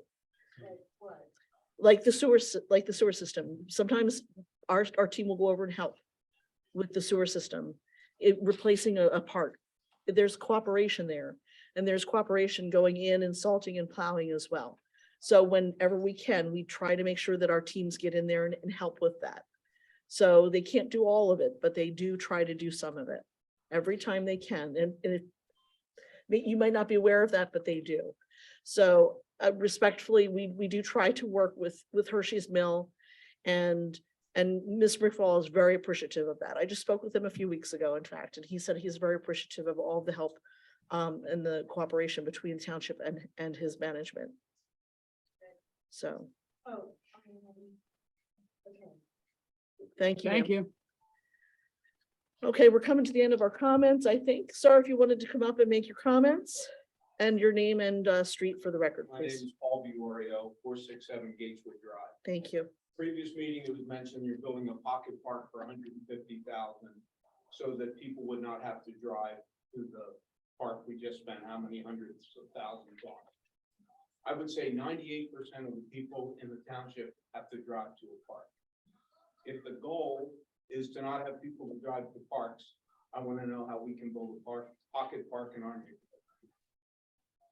That is the goal of that pocket park, correct? People don't have to drive. There really are no services on the other side of Westchester Pike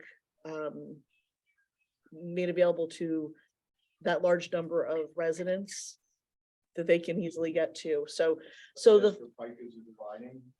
that's well, part of East Goshen is on the other I side. understand. And It so was mentioned that they have to drive. I have to drive also. I do too, quite frankly, but we also don't believe that we're going to be spending anywhere near $150,000. That's another pocket that we put money in that we hope we don't fully spend. I'm the Right. one that pushed the pocket park in Milltown. And I asked that $15,000 be put in the budget. They put $150,000 in, and we don't expect to fully use all of that, I think. So, Other comment is before Hershey Mills was drained, I went up there and I was told to leave. I was trespassing. Somebody came out of their house, was standing on the edge of the pond. yes, How much of that is township property? it's marked at this point. There's a fence around. All the dam areas, township private- property. Yeah, The grassy area in the front that you see the lights on today is the ownership of the new property owners of the mill dam itself. So they own that green space as well as the mill house itself. So that is private property where you see presently the post and rail fence with the lights on. What percent of the pond would you say when the dam is fixed and it's filled? What percent does the public have access to? The entire 100%. Nearly all of it, yeah. Entire area where you see it now, it's essentially, it's 99% complete. So you can park, there are a couple parking spaces there and walk down the ramp and enjoy that wetland area. It's fenced off where it's private property. Was not in a fence, I was standing by the edge of the pond. And I was told that was. private They may property. have overreached in saying that to Yeah. you. Okay, I didn't know what was, and I didn't think it was marked very well. Okay, Okay, I just thought we were spending a lot. Then of maybe- money we'll to maybe- fix someone that was- We'll have to No, look at that. we'll have to take a look at that situation and perhaps have it marked a little more clearly. Sure, Jim? Oh, you mean prior to the Dana? Okay, I got you. Managing to a certain level. What are we talking? General fund. I see somebody else on our Zoom room. We'll be with you in a moment. Well, we do have a fund balance policy. Yeah, we have a fund balance policy, it's basically 25%. A little less, but yeah. 46. Okay, the person who is on the Zoom room with their hand up and it says iPhone, would you please tell us your name and street for the record? Hi, can you hear me? Yes, Okay, hi, Enrico Mazza, 1612 Heron Lane. I'm sorry, I couldn't hear your name, sir. Enrico. Yeah, Oh, thank you. Enrico Thank you. Mazza. Thank you. Thanks, Enrico. Go Hi, ahead. everybody. Hey, so I guess I just question, obviously, there's a lot of people against this, and you are there to represent the people of the township. Is it possible to have a referendum at the next voting cycle and No. put it No. out there and make it retroactive if it's just, why not? A tax is not a referendum item that is permitted by law. We're not Sorry. authorized to have a referendum like that. Okay. Well, I guess that answers that. Yeah, sorry. That's a good question. It's a good question. Other people have asked it as well. But that's not something that's covered by second-class township code. Do you have any other questions, sir? No, I'll just say that I'm against it, but no other question. Thank you. Thank you very Thank much. you. All right, I'm gonna say thank you to everybody who has gotten up to speak very respectfully and ask questions Yep, thank you. respectfully. It's a touchy item, that's for sure. It's a touchy subject. People are very passionate about it on both sides. And so if there are no other comments from the board, I'm gonna call the question in regard to the resolution. Aye. Those in favor, aye. So Aye. 3 ayes, nay, Nay. 2 nay.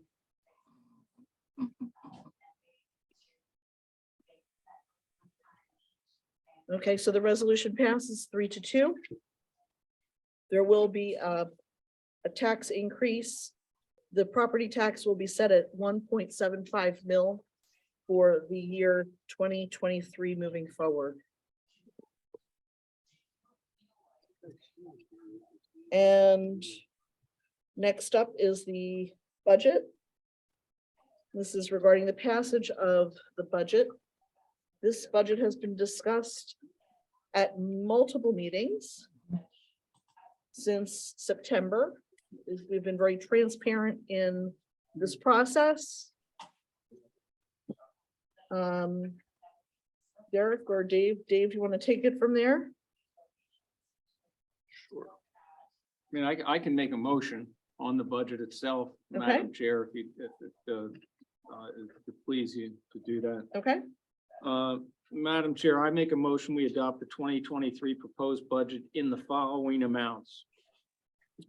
General fund revenues and expenses net of pass-throughs of $12,278,669. There is no transfer from the fund balance to balance the budget. General fund pass-through revenues and expenses of $2,404,528. State liquid fuels fund revenues and expenses of $525,000. Capital reserve fund revenues of $1,032,074 and expenses of $2,461,382. Transportation fund revenues of $1,750 and expenses of 32. Sewer operating fund revenues of $4,328,456 and expenses of $4,487,612. Refuse fund revenues of $1,559,859 and expenses of $1,604,826. Bond fund revenues of $31,500 and expenses of $1,604,111. Sewer capital reserve fund revenues of $823,206 and expenses of $1,471,553. Operating reserve fund revenues of $46,500 and expenses of $0. ARPA fund revenues and expenses of $0, assumes all funds expended in 2022. And finally, the infrastructure sustainability fund revenues of $33,000 and expenses of $500,000. I further move we approve the 2023 staff salaries as proposed and the Westtown East Goshen police budget version 4.0 updated 12/15/22. Easy for you to say. I'll second that. Thank you. Are there any questions that we on the board have of Dave or Derek regarding the budget? No, it's a job well done and a complicated one. Very complicated. Thank you for your very hard work on this, both of you. I apologize, my microphone was off. Thank you very much for all the work that you did on this, on all of the Yep. versions of the budget that Yep. we required of you. It's continuous. I really appreciate it.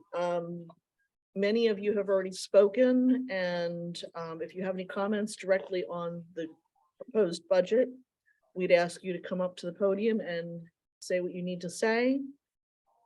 Are there any people in the Zoom room who have any questions regarding the budget? There are two. So we're gonna go to the Zoom room just a second. And Russ Frank. Russ Frank, did you have a question? Yes, I do.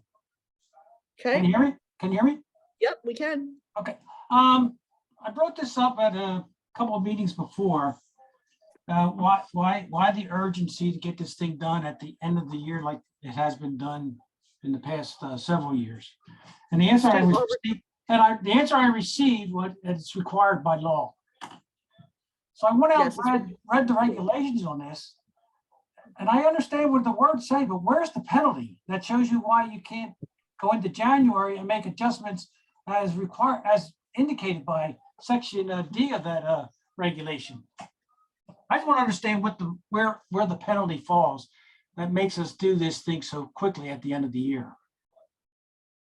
Well, one of the items that can occur, Russ, is that, first of all, as a municipality that is authorized under the second-class township code, we have an obligation, and as elected officials, and part of the oath that we took is to follow those laws and those as promulgated through the state. And that is one of the laws and the authorizations that we have to operate as a second-class township.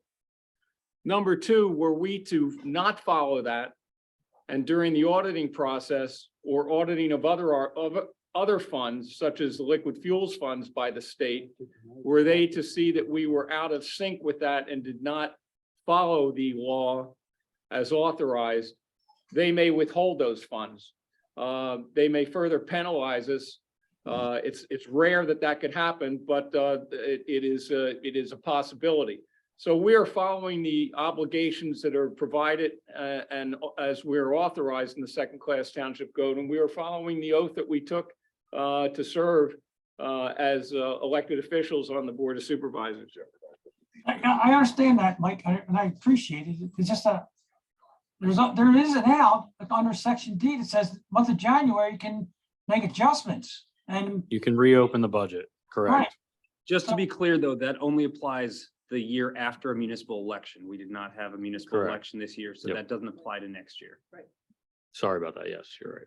So that was Bill Crispin, our lawyer, just chimed in there. Did you hear that answer, Russ? I heard the words, I just didn't understand the So meaning. we have not had anyone of the supervisors running for an election.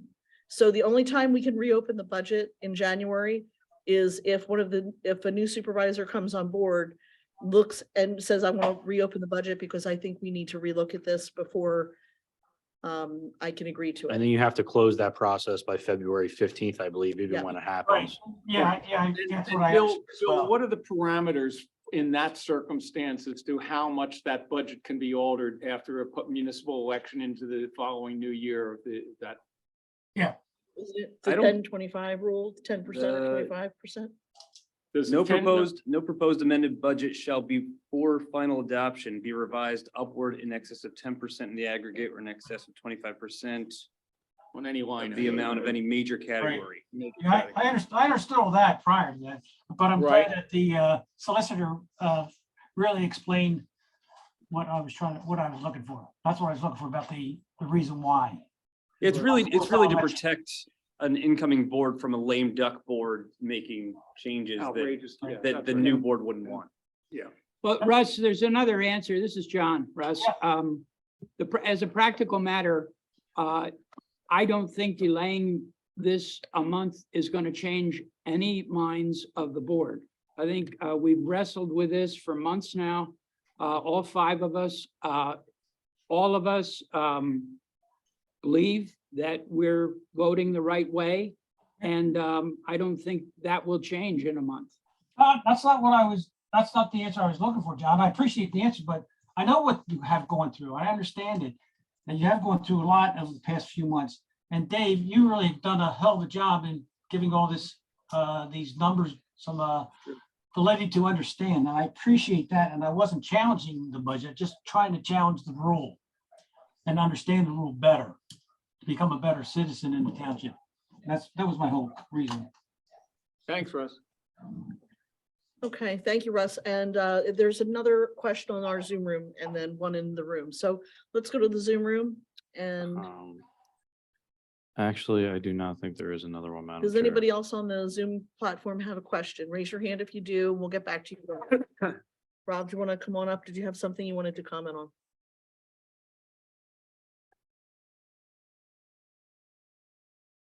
Yeah, how much revenue do we bring in your taxes? We have to break it out. There are four different taxes.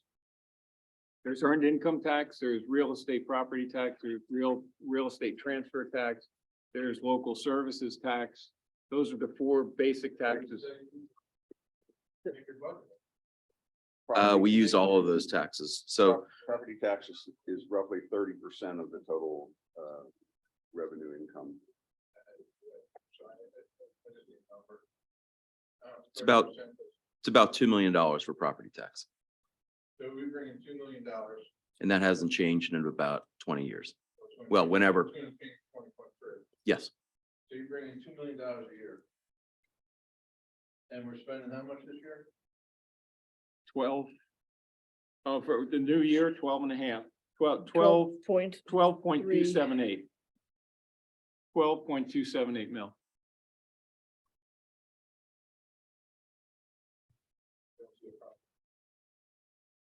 Yeah, I might be in the wrong business. If I make $100,000 a year, I got $100,000 to spend. Am I wrong?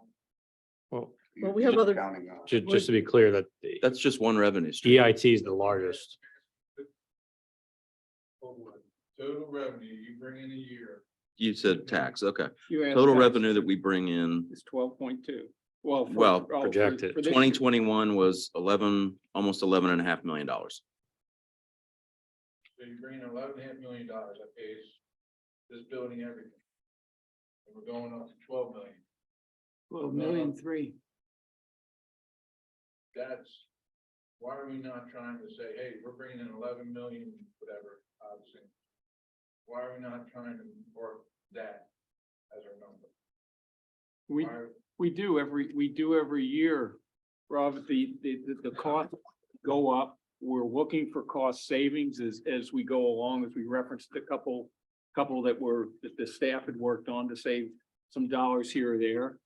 We just finished a police contract, a 3-year contract. We avoided arbitration because it would have been out of our hands. It would have been binding arbitration on us. So not arbitration. So those expenses are going up each year for any of the services.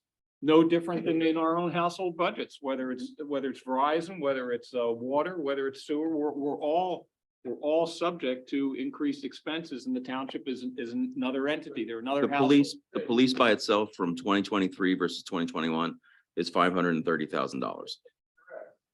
Household expenses go up. Like you said, Verizon, all right, well, then I can cut out lower my plan, save some money. We did that. Sewer, I can not take so many showers, save some money. Food, I can not eat so much food, save some money. So there's cuts that people do at home. And I understand you're doing cuts. It's just, again, you're a government that has endless money because you just tax people. Well, if we cut services, we could save money. I mean, I wanted to ask the commissioner, sir, she said 112 instances went up from last month to this month, I believe it was. I mean, what are we talking about? What would like to know what she's talking about it, as far as issues, a lot of people robbing places like. Oh, the chief, 112, but what is in that number? Right. We ask those questions on a regular basis too, and as Michelle is the police commissioner this year, they emphasize those questions at Right. public meetings with the commission each Yeah. month.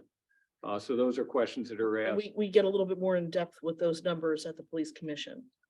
But I mean, it's a little late now because you've already passed the budget, you've already passed everything. I guess going forward, because we're paying more money. If you're bringing in $11 million or $12 million, that's the number we gotta sit to. I mean, that's the number that's the amount of money you have to work with. I mean, you can't just keep raising people's taxes. No, there are some public safety issues where we don't have a choice. right. Like if a tree's gonna fall and kill somebody, we have to take the tree down. Traffic signals, we have to repair Would them. it be cheaper to just have our own police force? I We don't can- think so, but Oh, you mean an individual municipality? No. Willistown also gets their entire real estate tax. We only get. We have to split it with the school district. Yeah, if That- you're starting to that look at makes- different municipalities, West Goshen, for instance, had its own police department. They have their current real estate tax is 2.0 mils. Willistown, the reason that theirs is low, as Dave just said, they're part of the municipality in the Great Valley School District. Great Valley School District and the school districts have the call as to whether or not to impose an earned income tax or not. They have not done that to date. So Willistown has been reaping the benefits of the full 1%. Right. Whereas we split, any municipality in the Westchester Area School District splits the earned income tax, the 1%, between the municipality and the school district. So the school district, in addition to the 22+ mils that they charge for real estate property, 22.4, I think, some number, they also get 0.5% of our earned income tax from you. Mike. So those And- are questions that, I'd love for us to go as a group to a Westchester Area School Board meeting. How much is their budget? 300. $300 million. $296 million. Was that, okay. And That's keep in the mind too with That's an Willistown, average of $5,622 a year for the average East Goshen resident. Right. And the average East Goshen real estate tax is $312. and I'm sorry to interrupt, Mike, but I want to point out with Willistown, they're also in a situation where they're looking at selling their sewer system Sewer to. system, and Aqua. great tumult And, of the and residents. their residents are Up up in in arms. arms. So that's bringing in revenue for them that they needed. And, So, from the standpoint of the school district, over time, they have, just as the way, even though the county is not raising their tax for next year, which is great. But both the county and particularly the school district, and by the way, the Westchester Area School District has the lowest tax millage of all the school districts in Chester County. If you were in Coatesville, I think their millage in Coatesville is over 40 mills. We're at 22 here. Think about what that number would be. And I'm a senior citizen too, Wendy. My kids haven't gone to public school. So gee, they've made out pretty good from us. And I know they make out great from Hershey's Mill villages, right? Yep. When's the last time you were at a school board meeting to talk to them about that? I never. There you go. Okay. We don't ask those questions. And then we, and it's interesting, Chester County, the real estate property tax in Chester County at 4.4, 4.5 mils, it only makes up 30% of their budget.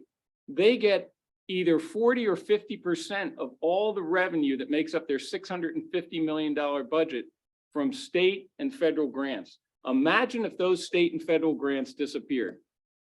We don't ask those questions though. We don't incise into the programs that they're spending. We haven't been to a school board meeting to say, do you really need that position? Do you need an assistant to the assistant superintendent at $100,000 a year? Do you ask those questions?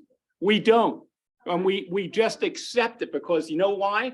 We don't feel we can get in touch with them. Whereas you get in touch with us here and we're trying to give you the straight dope on things. I agree because there are quite a few people from Hershey's Mill that are former educators who do go to those meetings, and they spoke up, and they were, the police escorted them out. Well, there you It's go. true. There you go.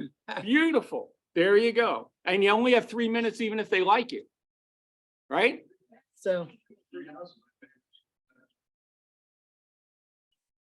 Yeah.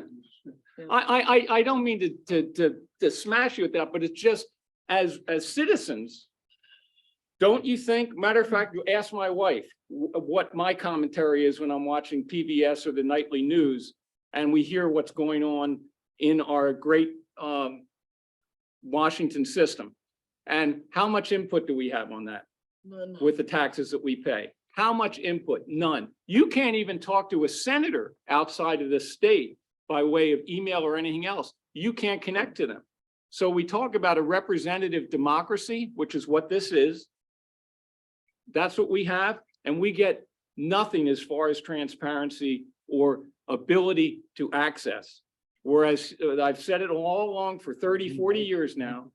The great thing about local government, whether you agree with the decisions or not, it's accessible, it is accountable, and it's transparent. And if anybody wants to argue with me about that, I'll sit down with you at length with the staff and we will go through every single number that's either in this budget, an audit, or anything else you want to talk about, accepting things like personnel.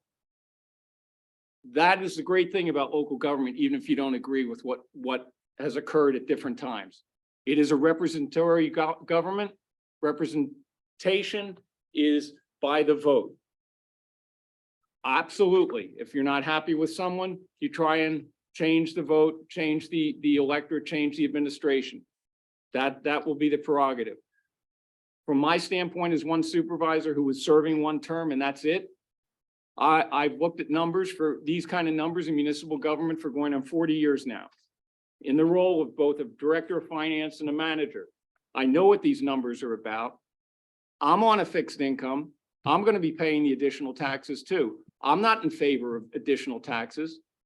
But when I see an operation like this one and the integrity of this staff and the way the numbers are presented, and it plays out through both audits, our credit rating at AAA, it's a very well-run township, and there's not a lot of fluff in it. There's not a lot of waste or nonsense. These are professionals. They take their job seriously. We may have differences on the board, but we are colleagues and we are civil, even though we may have gaps and chasms in the way we look at things. But the great thing about this municipality and local government is that you can come in and touch it. And you can admonish us, you can disagree, you can, say we did a good job occasionally. Try and do that in other places. It doesn't happen. So coming back to the adage that's been attributed to Thomas Jefferson, the government that's closest to the people is the best government. And I'm not going to dissuade from that for 1 minute, being involved in it for the last 40 years. No. Thanks, Mike. Rob, did you have anything else? Yeah, so if we do have a surplus, are we going to spend the surplus at the end? Or are we going to try and save, try not to spend on the year? Is that what- If there's a surplus, then it will be set aside into one of the funds for a specific purpose moving forward. That's how those reserve funds came to be. So for next year, like with the parks, you were talking about the parks, like 150,000. Right. Maybe earmark that to something later. Something's. Yeah, they yes. could either choose to spend that on a park or it's going to be in the capital reserve fund. So it could go towards Milltown Dam, other improvements. No, No, it would go into that fund and then depending on what the projects are, it would be spent. And then last thing would be, so in 4 years, we're going to be upside down again. Well, maybe. We I mean, don't we'll know. see. I mean, we're gonna be We'll do a examining this, projection.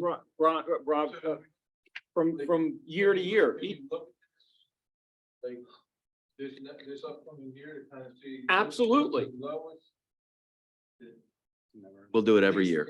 impact, It's an annual process, so that that 10-year projection with the numbers that start to come in this time next year, Dave will have, you're still gonna be here, right?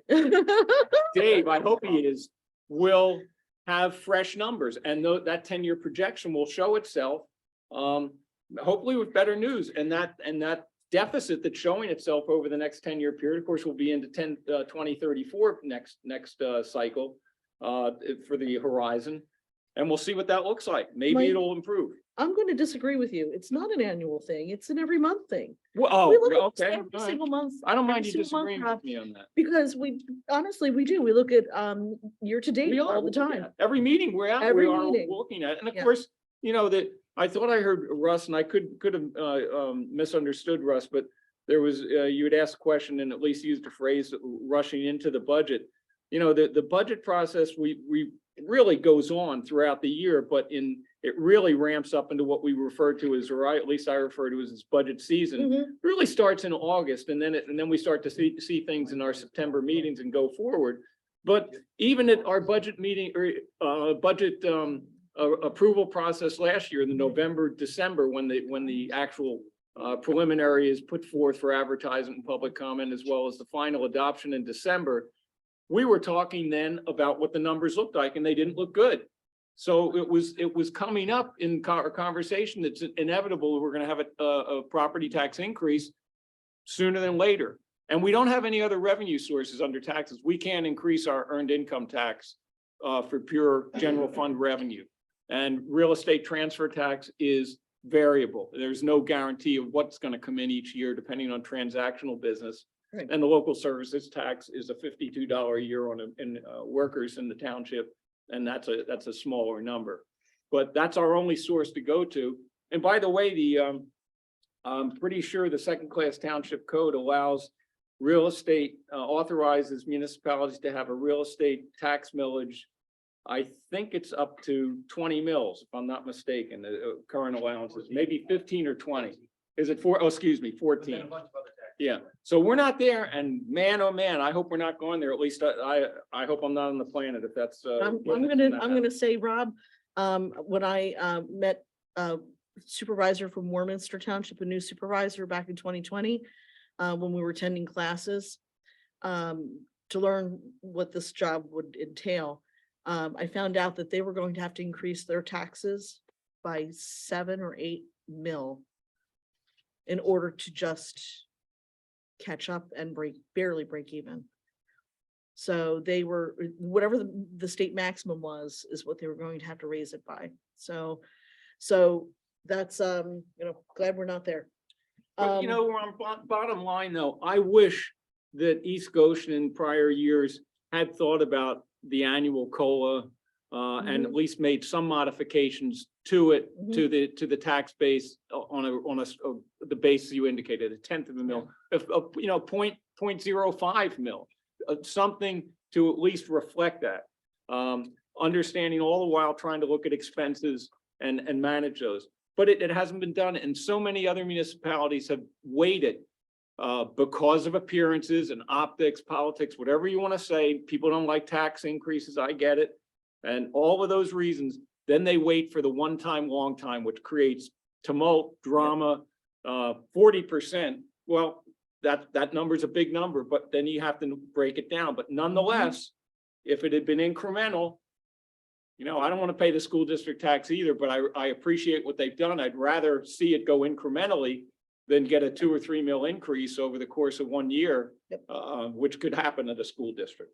So Okay, well, I get it. I do think get it. unless we have any other comments from the board, we're gonna call a question on the budget. Those in favor of passing the budget with the tax increase? Aye. Aye. Nay. Nay. Thank you. Mhm. Budget passes 3-2. And moving on to the discussion of stormwater ordinance update. So Derek, Yep, just give me a second here, Madam Chair. do you need, you got, I have it, yeah. Derek, do you want me to take it? Sure, go ahead. great, thanks, Bill. All right, so in your packet, you have a copy of your current stormwater ordinance that is redlined by Nate's office to make it comply with the county's most recent model ordinance. So the county is going through the process of updating their stormwater, their countywide stormwater ordinance, which means you are required to make certain changes to your ordinance. Nate, Dwayne and I have worked, and Derek have worked through most of this, and most of this you're required to adopt. So I'm not going to give you many options here, but there are a few things. There are a few things that we'd like your input on. And so it's 4 or 5 items, and Nate and Dwayne are going to help me with the more technical aspects of this. But I'll kind of bring up each one. It should only take about an hour or so. I'm kidding. John's excited about that.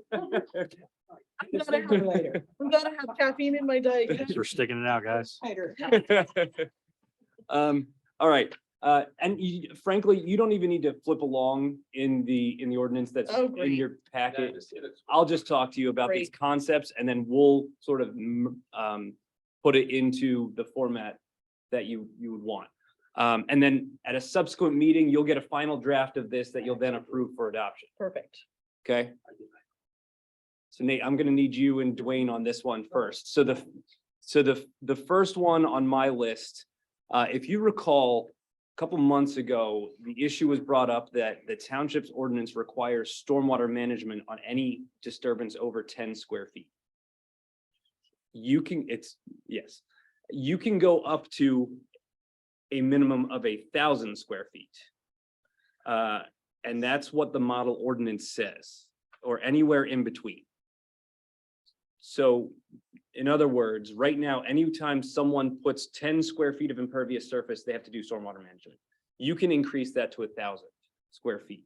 So basically, a 10 square feet is what, enough to put an air conditioner on, right? Exactly right. So that's what our minimum requirement has been. 1,000 square feet would be like a small deck off of the back of somebody's, so like a base for a patio, we'll say. Well, you know, a shed, something like Okay. that, a larger shed, that would work too. You know, that square footage of 10 square feet, I have to be honest, I didn't even realize as a township engineer was that low. Yeah. Our code staff was implementing a lot of the smaller projects. It's good, but it's very cumbersome. It requires a lot of work by the code staff. And I'm a resident. I've got a stormwater bed in my yard. Me too. Yeah, right, no, I know God's for plenty, right? For a So- pool. Yeah, so it's an encumbrance upon everybody. I don't know any municipality, I'm not saying I surveyed them all. I don't know anybody that's at 10 square feet. I agree. Typically in the industry and for municipalities, that base level is either 500 or 1,000 square. feet. I had asked the reason why it was so small back when I first came on board, and I was told by our previous manager that they were trying to get ahead of the stormwater concerns. I think that's fair. I think the last time this code was adopted, we all thought this was the first step, Right. right? But when this recent code adoption has been pushed down, it didn't really push that needle further, which I think in the industry, we thought the next version would. So I think they've also felt a little bit of the blowback of all these. Exactly. It's kind of what we've sensed this industry, but I think that was a fair representation of what year that was. Yeah. 16 or something like Yeah. that. We all thought this was the first step, it's all getting worse. So I think these coaches said, okay, let's skip that step, let's get there, and let's get this. Nate, let me start. Hey, why you're 500, at 500, why you're 500? All right, I'm good with 1,000. Well, it's a good point. Nice try. But- Set by the contract. But Nate, I think that's the main thing because to me, it's either gonna be 500 or 1,000, because that's where I see a lot of the municipalities.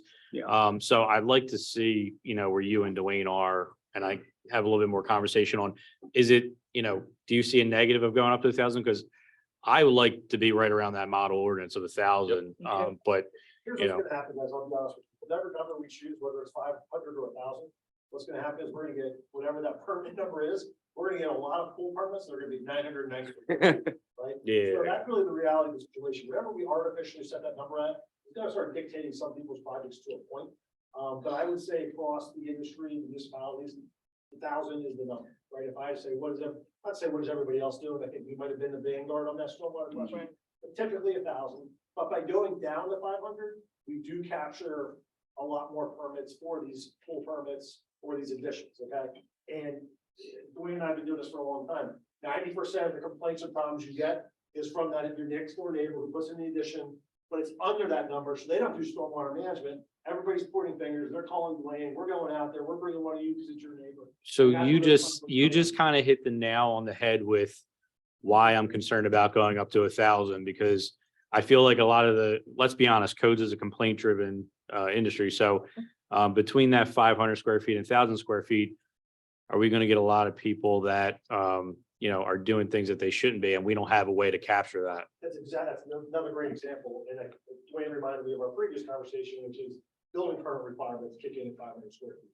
So again, that's where that number comes in, it's kind of a good fit. We're gonna capture most pool situations, we don't have a pool surface as impervious, but that 500 square feet is gonna get all that additional pool surface. Okay. Again, from that complaint driven, if you think about it from that perspective, when you see your neighbor putting in that pool, that patio, that addition, and they're not doing stormwater management, whole barn, we got a lot of this still, that's where that 500 is gonna help kind of make sure we're getting the bare minimum done.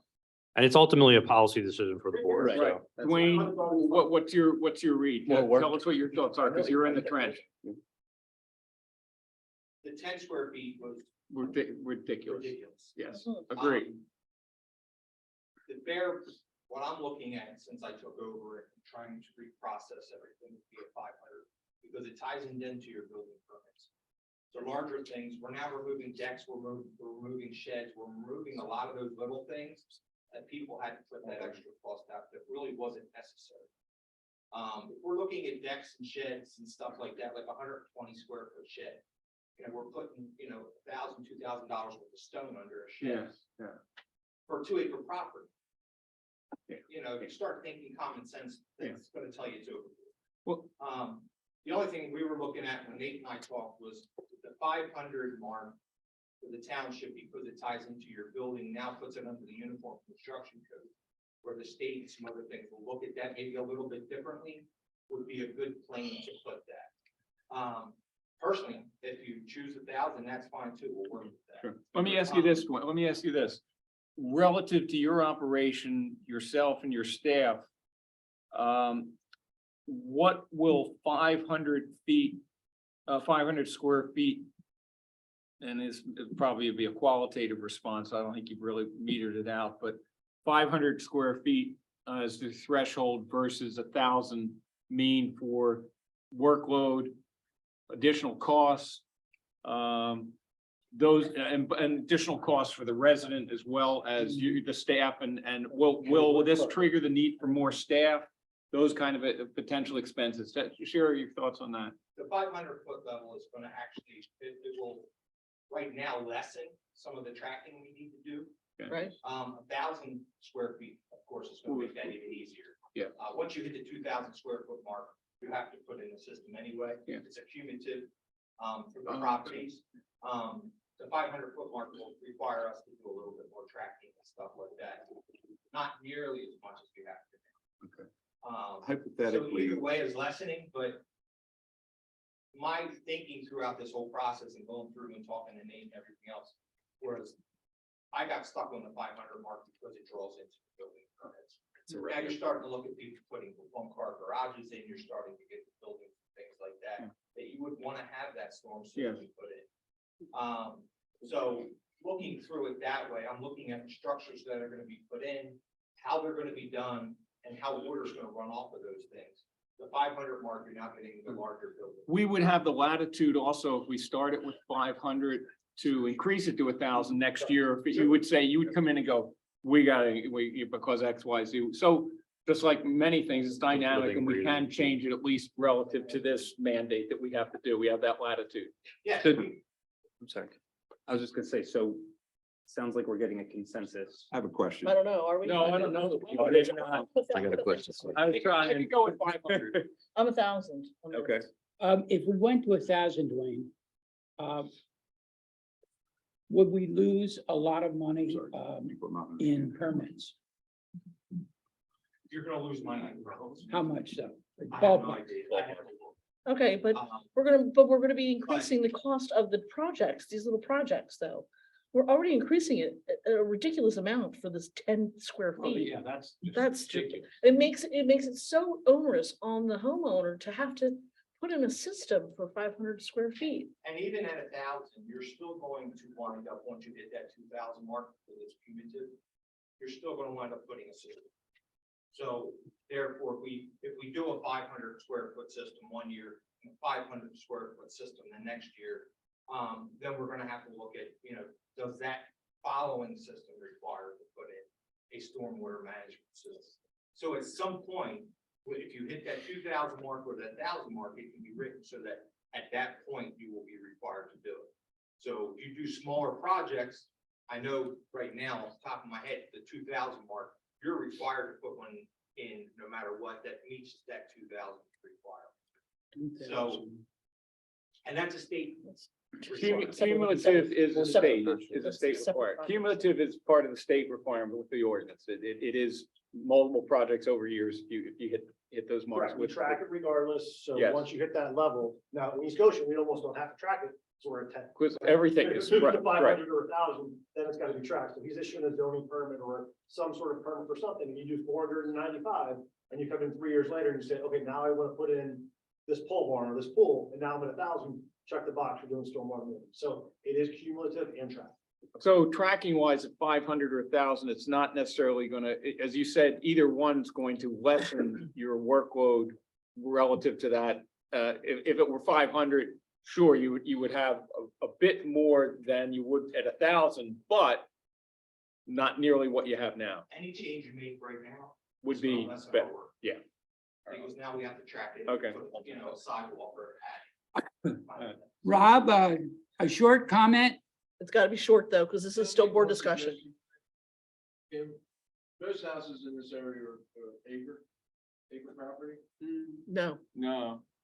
There are a lot of them, particularly in the north part of the township, Ron, but not. Correct, the new development that's proposed, I've got 610, so. those are 20,000 square foot, lots. Would it be, listen, I know the county wants stormwater management. I think it's the biggest waste of money. Spend a lot of money on them. They don't Function. to slow the water down, whatever you want to call it. On the bigger properties, could we do 1,000 that has the land, and let the water do what it's supposed to do, dissipate into the ground? I mean, most of the stormwater management really is for the Delaware County area, the Downingtown areas, the houses are right next to each other and they're washing out. Where East Goshen has land, to let the water dissipate into what it's supposed to do, go into the ground. It looks like we're getting. Ron, that's a good question. Can we No. tier it? Could we tier it according to land acreage? I would highly recommend against tyranny, it's gonna start being perceived as not fair to the Right. property owners. It's gonna be almost impossible to track. Right. It's gonna be Okay. extremely complicated. It's gonna be the same, I period. respectfully disagree. That's a good Yeah, question though, Ron. I disagree with the comment a little bit. We're all drops in that same bucket, right? Just because we're not downtown, just because we're not Ridley, all. We're in the our watershed. stormwater- We're still in the same watershed. I get it. I do get it. One person's not. There is the flip side of that coin too, which, Well, I want to go even further. It's not the county, it's not the state. This is a federal thing going back to the Clean Water Act of 1972 and has sort of incrementally transformed how we do stormwater. Nobody in the country is getting away from this, no Well, that's matter who you exactly are. right. So I mean, that's really the bottom line here. Wyoming is. Yeah. So if you go to So on the I'm, flip side, as a contractor, going to 500. Yeah. Does add, doing stormwater management does add a lot of money to a job where people might not do the job because of that factor. So then you're gonna lose that revenue as a permit fee. So doing 1,000, I might be more inclined to do 1,200 because I'm already doing stormwater management. I build a bigger building, I do something bigger. 500 is really a shed, it's one car garage. Rob, 1,000 really might. I'm sorry, Rob, I have to cut you off because this is still actually board discussion with our experts. So I'm sorry. If you can just hold on to any of your other questions or comments until we've gone through all the issues. We have to come to consensus on this too. If I'm just gonna speak on, I think the consensus is feeling closer to 1,000. Yeah. I'm saying 1,000. Again, we're not. 1,000? Tonight, why don't we draft it with 1,000? When we come back with the final draft, then I'll take a little bit, take a look a little bit at the permit fee side of things. I'll take Perfect. a little bit, look at our peers, see what we know we're doing versus our peers, and we'll have that. Maybe- feedback when we do that. Maybe pros and cons of I both. don't have any Okay. clarification, the questions. And what was, David has a question we'd like to ask here. Do I have to raise my hand or? no, you don't have to. Yeah, that's right. Just for clarification, so somebody putting a 20 by 25 square foot, 3-story addition on the back of their home hypothetically, that's 500 square feet of surface footing and so on. Is that what counts? So the same rule would apply for a 20 by 25 square foot patio than would a 3-story addition to a. It's all about impervious. Footprint. It's all footprint. Footprint is on the ground, it's not multiple stories. It's the That footprint. seemed to make any sense. It's just, it's just impervious surface. That's- It's footprint. Just It is. just hypothetically, I put a 15 by 17 addition on the back of my house and I had to put stormwater management system in. So that's why I'm asking the question. I mean, that's all roof runoff and downspouts and all that stuff, Yeah. which I think is a lot different than a deck. And that's why I'm trying to figure out. We have different language in the code regarding gravel and decks and parking areas, so Okay. that language is in the code based on the county's recommendations. Okay. But a swimming pool and an Full addition surface would area be pulled out, so it's, the full surface area. Yeah, okay. Oh, we're gonna take that out for pools? Perfect. Oh, wow. That was Okay. tricky last decade. All right, what's the next issue? Next Okay. one, Thank you for riparian letting me ask. buffers. Okay, So you have an option to put in provisions relating to riparian buffers anytime. Anytime there's a subdivision or land development, you could require that they place an easement over riparian buffer that has certain requirements that, do you know what a riparian buffer is? It's 100 feet on either side of a stream. That the landowner is required to do certain things and not do certain things within that riparian buffer. This is completely optional to put in here. You don't have to. Not a legal issue, so I'll defer back to these Again, gentlemen. My recommendation, my 2 cents, to keep it brief, we're pretty much developed, right? The Yeah. impact of this is gonna be very, very limited to either a couple small tracks or maybe these little 2-3 lot subdivisions. So the impact is gonna be somewhat limited if we adopt. Most municipalities adopt something, but there's still regulations with DEP and other agencies regarding those same buffers. And we have other stuff in our code too. So I do not feel that strongly that this is something we need to implement in Scotian. It's not something we currently have. I think this is better left, maybe just not rocking the boat on this issue for the time being, would be my 2 cents. Again, I any agree. large project's still gonna require DEP approval, but still Right. have its own requirements. okay. All right, let me counter. I can also we- count it. We do have riparian buffers and sometimes people like to mow their grass all the way down to the edge of the stream. That's artificial and it's counterproductive to what the environment's supposed to be, all of the Hershey's Mill Dam project. That was a restoration of a natural environment. So developed or not, there's still the potential for degradation of the stream buffer on either side, the vegetation.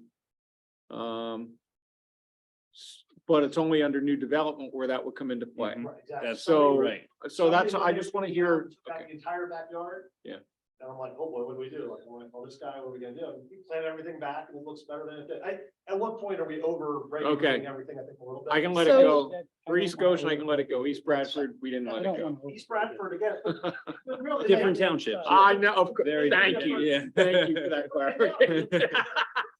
Yeah. Yes, I think that we I think that we kind of all are Okay, in agreement that that's Yeah, something let that it- we can let just it- let let it it go. ride. And I'm just, the last point I put on that is we also have a lot of floodplain regulations. that It- Also essentially are done, we're up there anyways. that's right. So again, it's not like we're promoting development. Well, gotcha, I got you, I got We you. have all those already as well. Of for- course. for- Right, I'm with you. Leave it Does out. that make sense? Let it Right. go. All Let right, it go. let that go. Moving on. The next, we come to options for operation and maintenance inspections. So the model ordinance allows you to pick one of two options or try to blend them together. It could be the township does the inspection and Of charges what? of stormwater management BMPs. Okay, The township does the inspections, charges the landowner, or you can put the obligation on the landowner and then force them to provide you documentation or proof that it has occurred. Right, so right now, I guess, David, you probably have it, I have it, I get a letter every year from the township.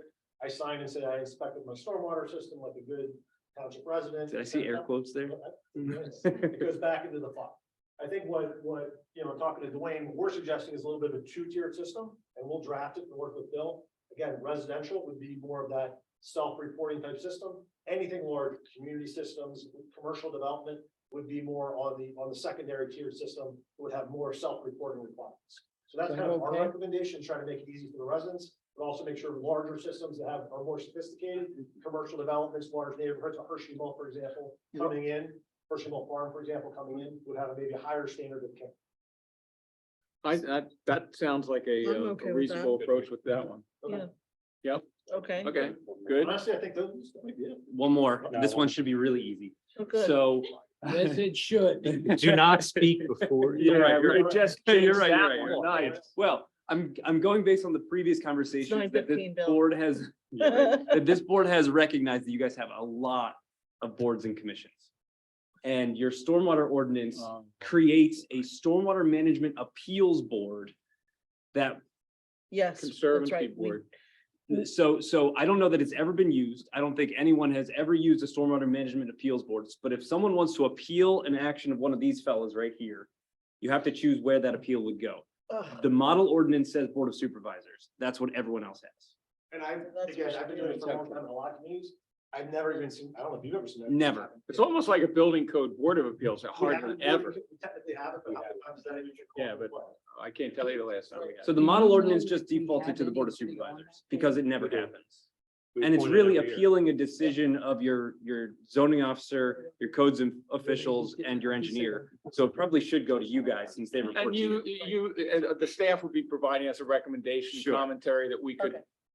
sound smart to make a Can I decision. ask another clarifying question back to the first item that we're talking about, the square footage? Yes. You say the cumulative impervious, what triggers the beginning of the cumulative surface? It will be based on a time period in this code. I don't want to say what that would be because I got to talk to Bill Excellent about how question. that's going to be. It might be actually it's- just all the way back to the previous code adoption. I think it'd be 2012. No, I'm asking like, I buy an existing dwelling, right? And then I put a deck on it 2 years later, which was 20 years ago. And now I put an addition on. What's the cumulative? Yeah, whatever the date of the previous code adoption, the date that the CDP is recommending is the start date. So Bill's looking that up as we speak, I think, but it might be 2006. Dwayne, you got it. 2003. So it's 2003, David. So really, it gives Interesting. us the ability to say, hey, anything you've done on your property, whether it's you or the previous owner since 2003, counts towards this 1,000. Thanks for that clarification. Yep. Thank you. Interesting. That's a good question.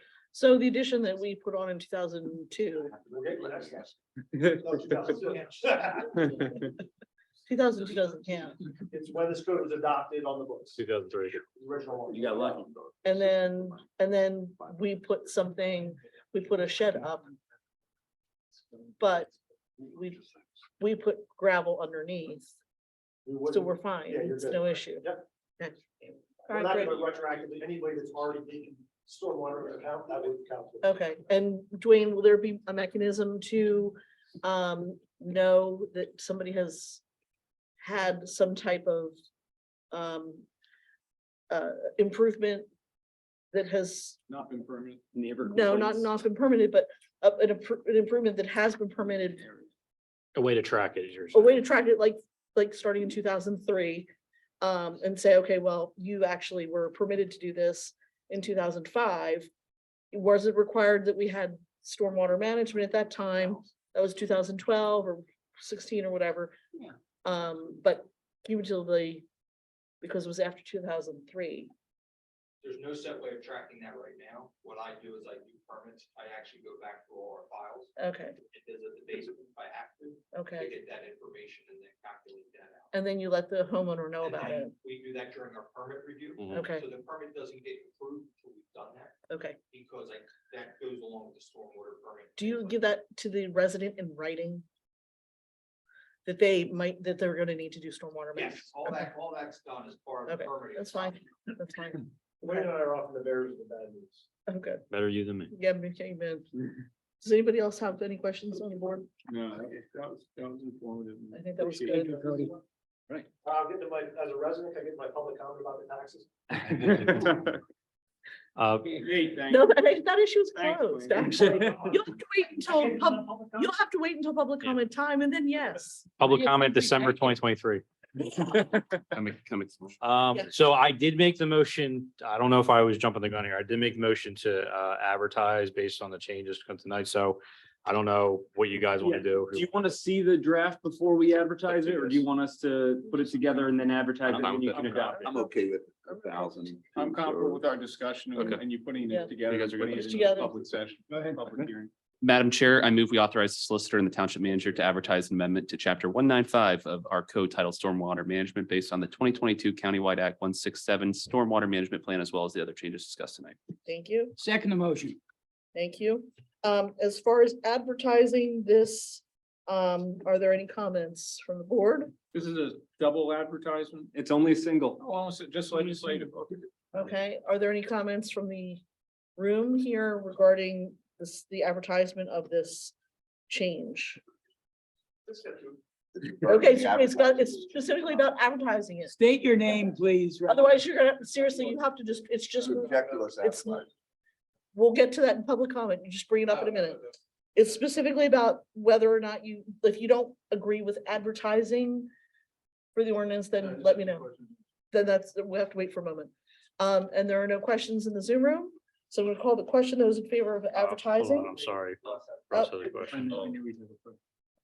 Russ, are you questioning the advertisement of this ordinance change? Yes, where is it published so I can go and read it?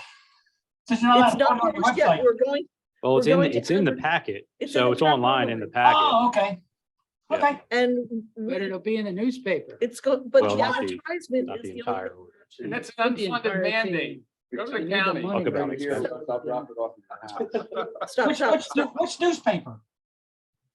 Russ, this is just basically saying that we can Moving into advertise Christmas mode this. here. And then in the, it will be advertised so that we can then vote on the ordinance.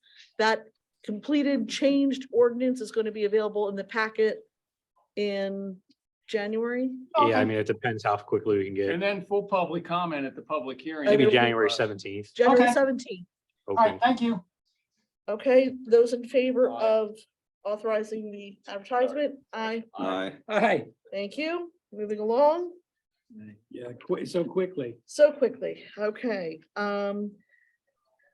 let's see. Passage of, possible passage of the ordinance change to the park rules to reflect necessary language for grant purposes. Thank you, Madam Chair. As you know, we discussed this at the last meeting. And you did authorize Bill and I to advertise the change. Simply put, we have in our park ordinance right now that it is for residents and guests only. For grant purposes and just really for what we do from a practical standpoint. We have to clarify that our parks are open to the general public.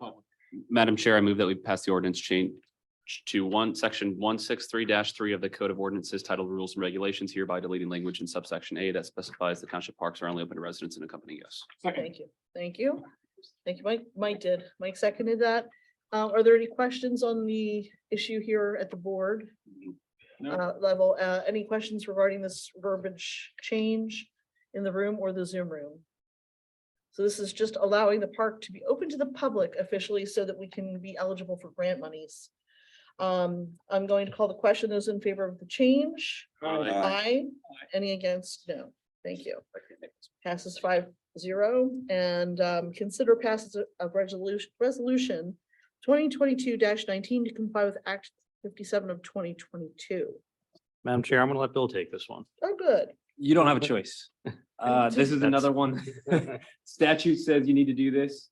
Basically what it does is, the state passed a statute that said that people who move into their homes in the first year and don't pay the tax bill because maybe they don't get it or for some reason, can get a one-time waiver of the penalties for not paying those taxes. And the statute said every municipality must adopt a resolution enforcing this statute by the beginning of January. So here you are. Sounds like Okay. they're forcing us to do something that's nice for a change. Okay. So this is just cutting people a break in case they don't get notification that their taxes have come due. Okay. On the new residents only. Okay, is there a motion on the table that someone would be willing to? I'll make a motion that we change resolution, or that we pass resolution 2022-19 to comply with Act 57 of 2022. And this would waive additional charges from real estate taxes in certain situations. Second the motion. Thank you. All right. Are there any questions from the board? Do we know who the tax collector is? It's Melissa Bright is the tax collector. Are there any questions from the public regarding this change? Are there any questions regarding this change in the Zoom room? And seeing none, I'm going to call the question. Those in favor of passing resolution 2022-19 to comply with Act 57. Aye. Aye. Thank you. And now we're zipping along, huh, John? Standing issues, Derek? Madam Chair, so Hershey's Mill Dam project, we are, again, as not much of an update, substantially complete. We have a couple of punch items that we will not be able to take care of until the spring because of the weather, mainly plantings of some sort. From my understanding, we are wrapping up with total site to a certain extent. But again, not going to be 100% complete until the spring, but we will have an inspection by the DCNR to officially sign off on that grant once that's done. So that should be done early spring, probably April, I'm hoping. How much is that grant? Dave, how much is that grant for Hershey's Mill DCNR? Wasn't it like 800? No, you're thinking of Mill. No, we got 250. I think it's 380. Oh, 380. 380. Okay. And one of the things that is going to be evaluated in the spring will be if any of the plantings have not made it through the winter. So if they don't winter over well, they'll be replacing things. Well, that's mainly what it's going to be, it's replacing the live Right. stakes, which already we can tell Some of them they're won't not make gonna, it. they're not gonna Yeah. make it yet, so. I think after this Friday and Saturday, that they will Mhm. some go away. I had a question from residents of an adjacent development to the park. Mhm. The question was that you don't have to stay on the ramps, the Correct. constructed ramps. You can actually walk down the ramp by the property and walk into the wetland areas. Mhm. And the question was, is there any way to demarc a pathway or walkway in there with wood chip pathways, or would that require a I don't, permitting and- yeah, I think because of the nature of the wetlands and how it was permitted, that would require a big lift at this point. Okay. So, yeah. Thank you. It will at least be worth getting clarification. Sure. We could put some wood chips down in a spot, because obviously they decay and break down over the course of a year, but if they're incompatible with the wetland, I get that, but maybe that's at least. Yeah, worth I mean, I could ask Pretty DEP. I'm pretty sure Mark asked DEP that. He and they did. said no. He Yeah, said there was that's no way they could do that. Yeah, not surprised. Okay. I'm just. Yeah, We I may- know that he did We ask may that. be better off not having people wandering around in there. Of It course. it is fairly rough. Yeah, Especially crossing the streams. Well, walking on the boulders, you do take, Yes. there is some, because I've done There's some of risk, that, and it only takes one slip and you've really hurt yourself. yeah, I would like to beef up our signage at minimum. Yeah. Walk at your own risk, Yeah. sure. Yeah. The questions came from Liability. persons who saw the original plan before it was declared a wetland, Mm. which had walkways in Right. it, and they were hoping that we could have sort of passive Mhm. walkways with wood chips, not any kind of impervious surfacing Mhm. or some sort of safe way to walk through. So Yeah, that for was the those who first- don't know that after the pond was drained, then I guess it was DEP that came back after all the design was done and said, oh, well, now the pond's drained. Well, that's now a wetland. So it Yeah. changed the whole design. Surprise. And that was another expense, but that was what they said we had to do. But, and then that eliminated the pass because it was now a wetland. So I get it with the. Yep. Thank you. Anything? The Milltown Dam project, same as last time, we were awaiting the bid documents from DCNR at this point, and hoping to get that in January, as the email stated from DCNR. Taking bets. I'm not. Hershey's Mill Estates. Hershey's Mill Estates, we're also dealing with a little bit of a bureaucratic headache. So we did get the bids out, and as Dave mentioned earlier, it came in lower, the low bid. Dave, what was it, about 500,000 less than we were projecting? Yeah, in the neighborhood of that. Yep. Okay. We bought some materials before, Mhm. Mike, Mark, but yeah, pipe was cheaper. Yep. Now we're putting out. Yep. Now, Dave, step in if I'm explaining this incorrectly, because you go to the MA meetings, but essentially, we had the bid out. It came in lower than we thought. We, at this point, cannot do anything. We are up for a $600,000 grant for this project through a state grant program, local share. That's the local share program. So we cannot do anything substantial until they award the grants. We don't know if we're getting it yet, but we still can't do anything until they Let award me it, stop you there. Why can't we start? because they explicitly told us not to until the grants are awarded. We would have to sign that bidder, and they won't let us sign them. We can send a letter of intent to award, which is what the MA has recommended doing. And Well, at we the can't same start. time, I to see. cut down on the lead So time. you think, they're you think ordering we them ought to now. wait? I'm looking at the last sentence in this note here, that we have the funds, almost all the funds we need. Mhm. That's, you put that in then, if we don't get the grant, is that what that? We wait and see if we get it. And if they do, if they meet on January 12th, then we find out. If they kick the can, then we have to make the decision whether we move forward regardless. I see. Right. And And MA thinks that we should, Mark thinks that we should, I think that we should, Derek thinks that we should, Yeah. So that was going to be my next point. especially is because of the savings. January 2nd is when the CFA, the Commonwealth Finance Authority, meets to make public, that's when their meeting is, but we don't know if this is going to be on their agenda. If it is, then we will find out January 2nd, 12th, or 13th, the day after. It'll be a lot smoother of a process. If they don't, they meet every other month. So if they don't meet again, if they do not bring it up in January, then we have to decide whether we want to wait another 2 months. At that point, this project has already been pushed back. I think everybody's Well, Can't push starting to think. one of the big no. issues, though, is that the low bidder. bidder, low qualified bidder is indicated the reason that their bid is the low bid is because they plan to do it, and they have a very good reputation that they plan to do it in the winter where the access is easier. Right. Correct. So that's when the municipal authority reviewed it and said, if we don't get this, and we have to either rebid or go to the next bidder, Could be a lot more. it washes out the grant for the most part, I think. Yes, Is that the? that's gist the of it? gist of it, because they came in really a lot lower than everybody else. I think 270,000, because Yeah. they're idle and it's cold and the Right. ground is ready. Right. They're They gonna want be to ready work. to roll. Yeah. Yep. And they've done this before, and they've got a very good So this is reputation. the- And this they, is what we they, deal they with came all in the without time, change these orders and they grants. came in on time. Yeah, So, well, they've got a good reputation in that Good. regard. And I'll mention that, again, that Mark has been spending time doing site prep.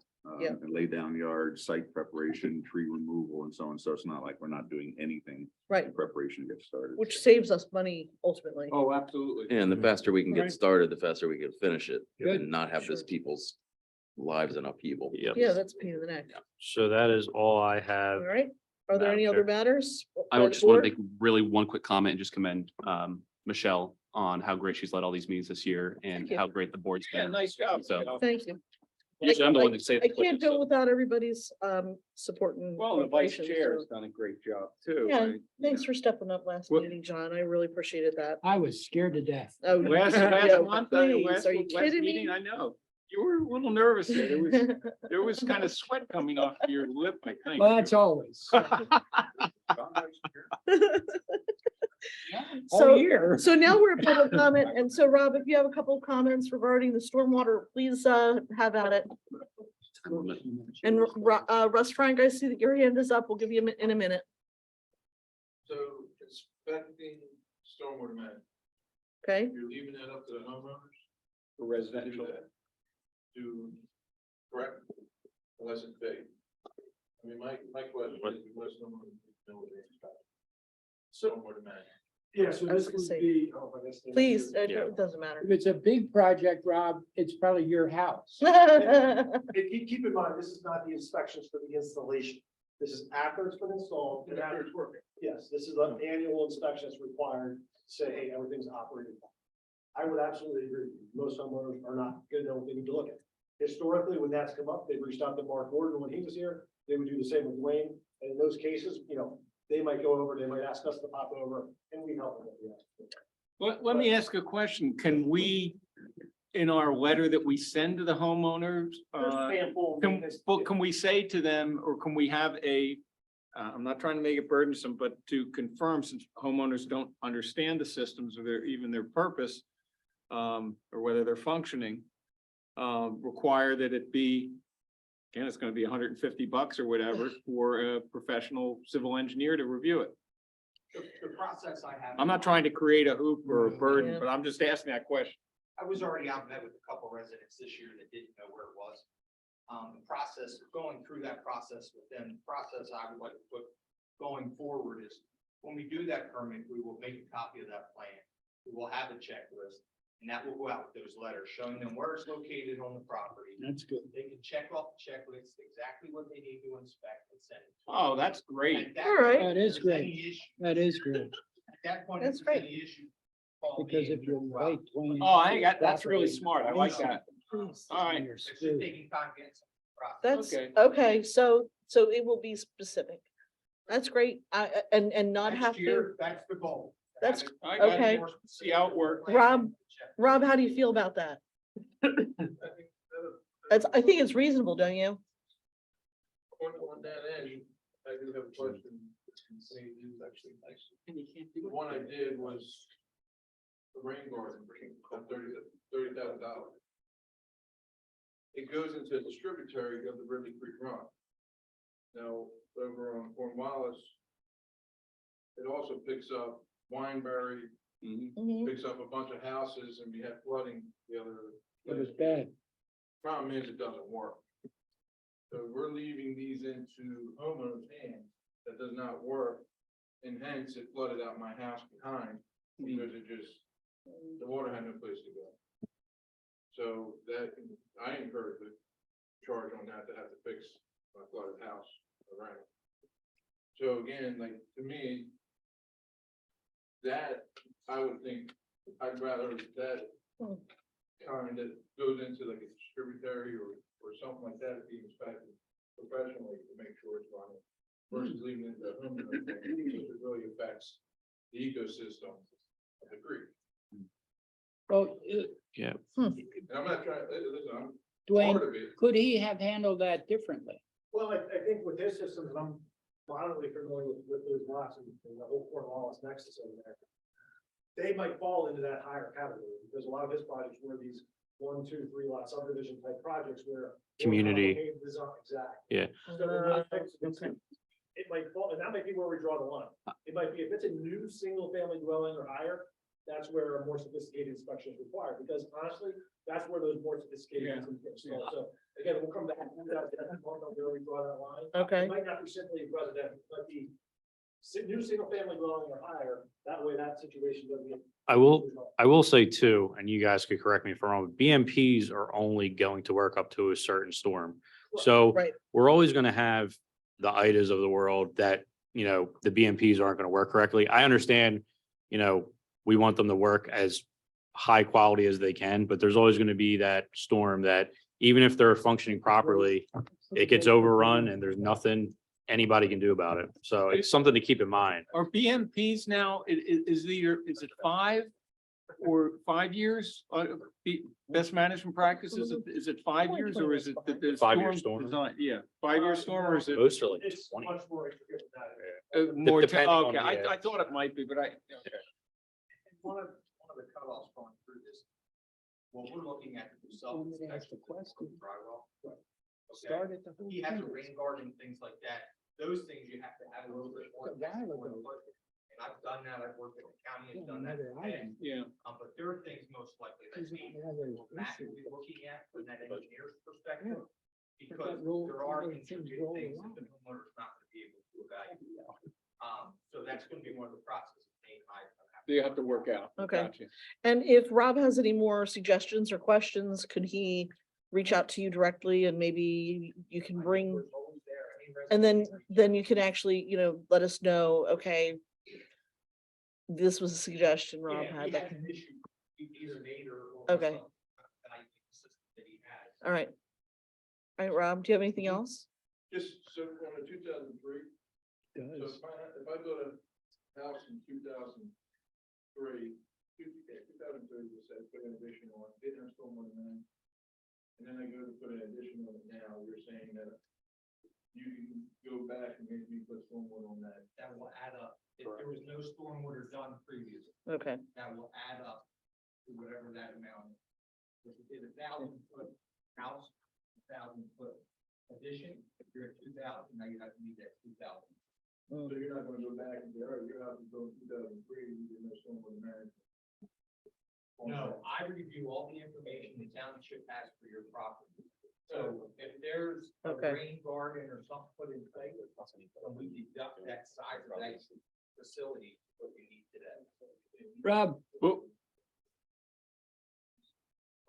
Rob, you're gonna be billed for advice and everything here, legal advice and construction advice.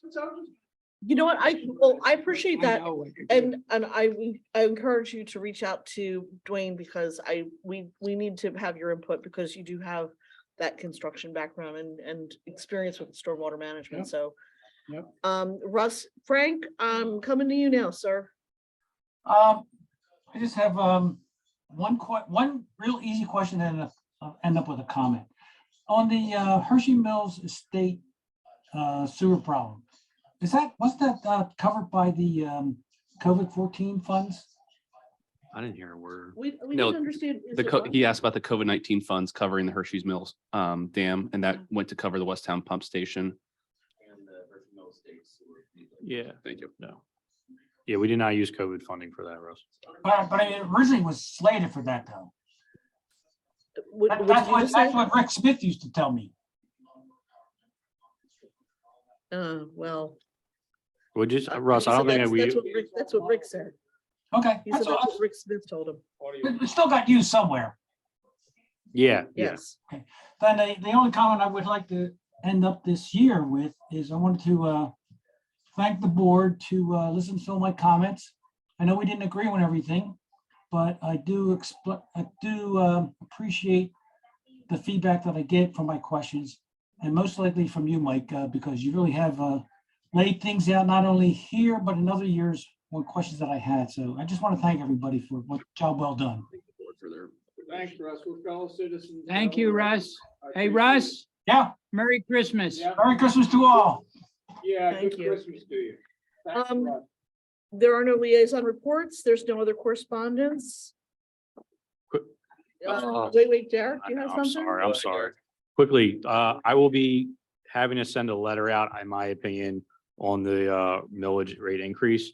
I will wait until January to do so because right now the post office is just, I don't have any confidence that anybody's gonna get letters ever. And then also we will be up to a full slate of employees starting in January for the Okay. first time in a while. So Okay. I will be sending that out, but there will be a delay. Just want Thank to let you. everybody know. Did you want to say something, Cody? The last time in 2022, Madam Chair, I'd like to make a motion to adjourn. I second the motion. All right, all in favor? Good holiday, good Christmas. to everybody. Aye. Merry Merry Christmas. Happy Hanukkah.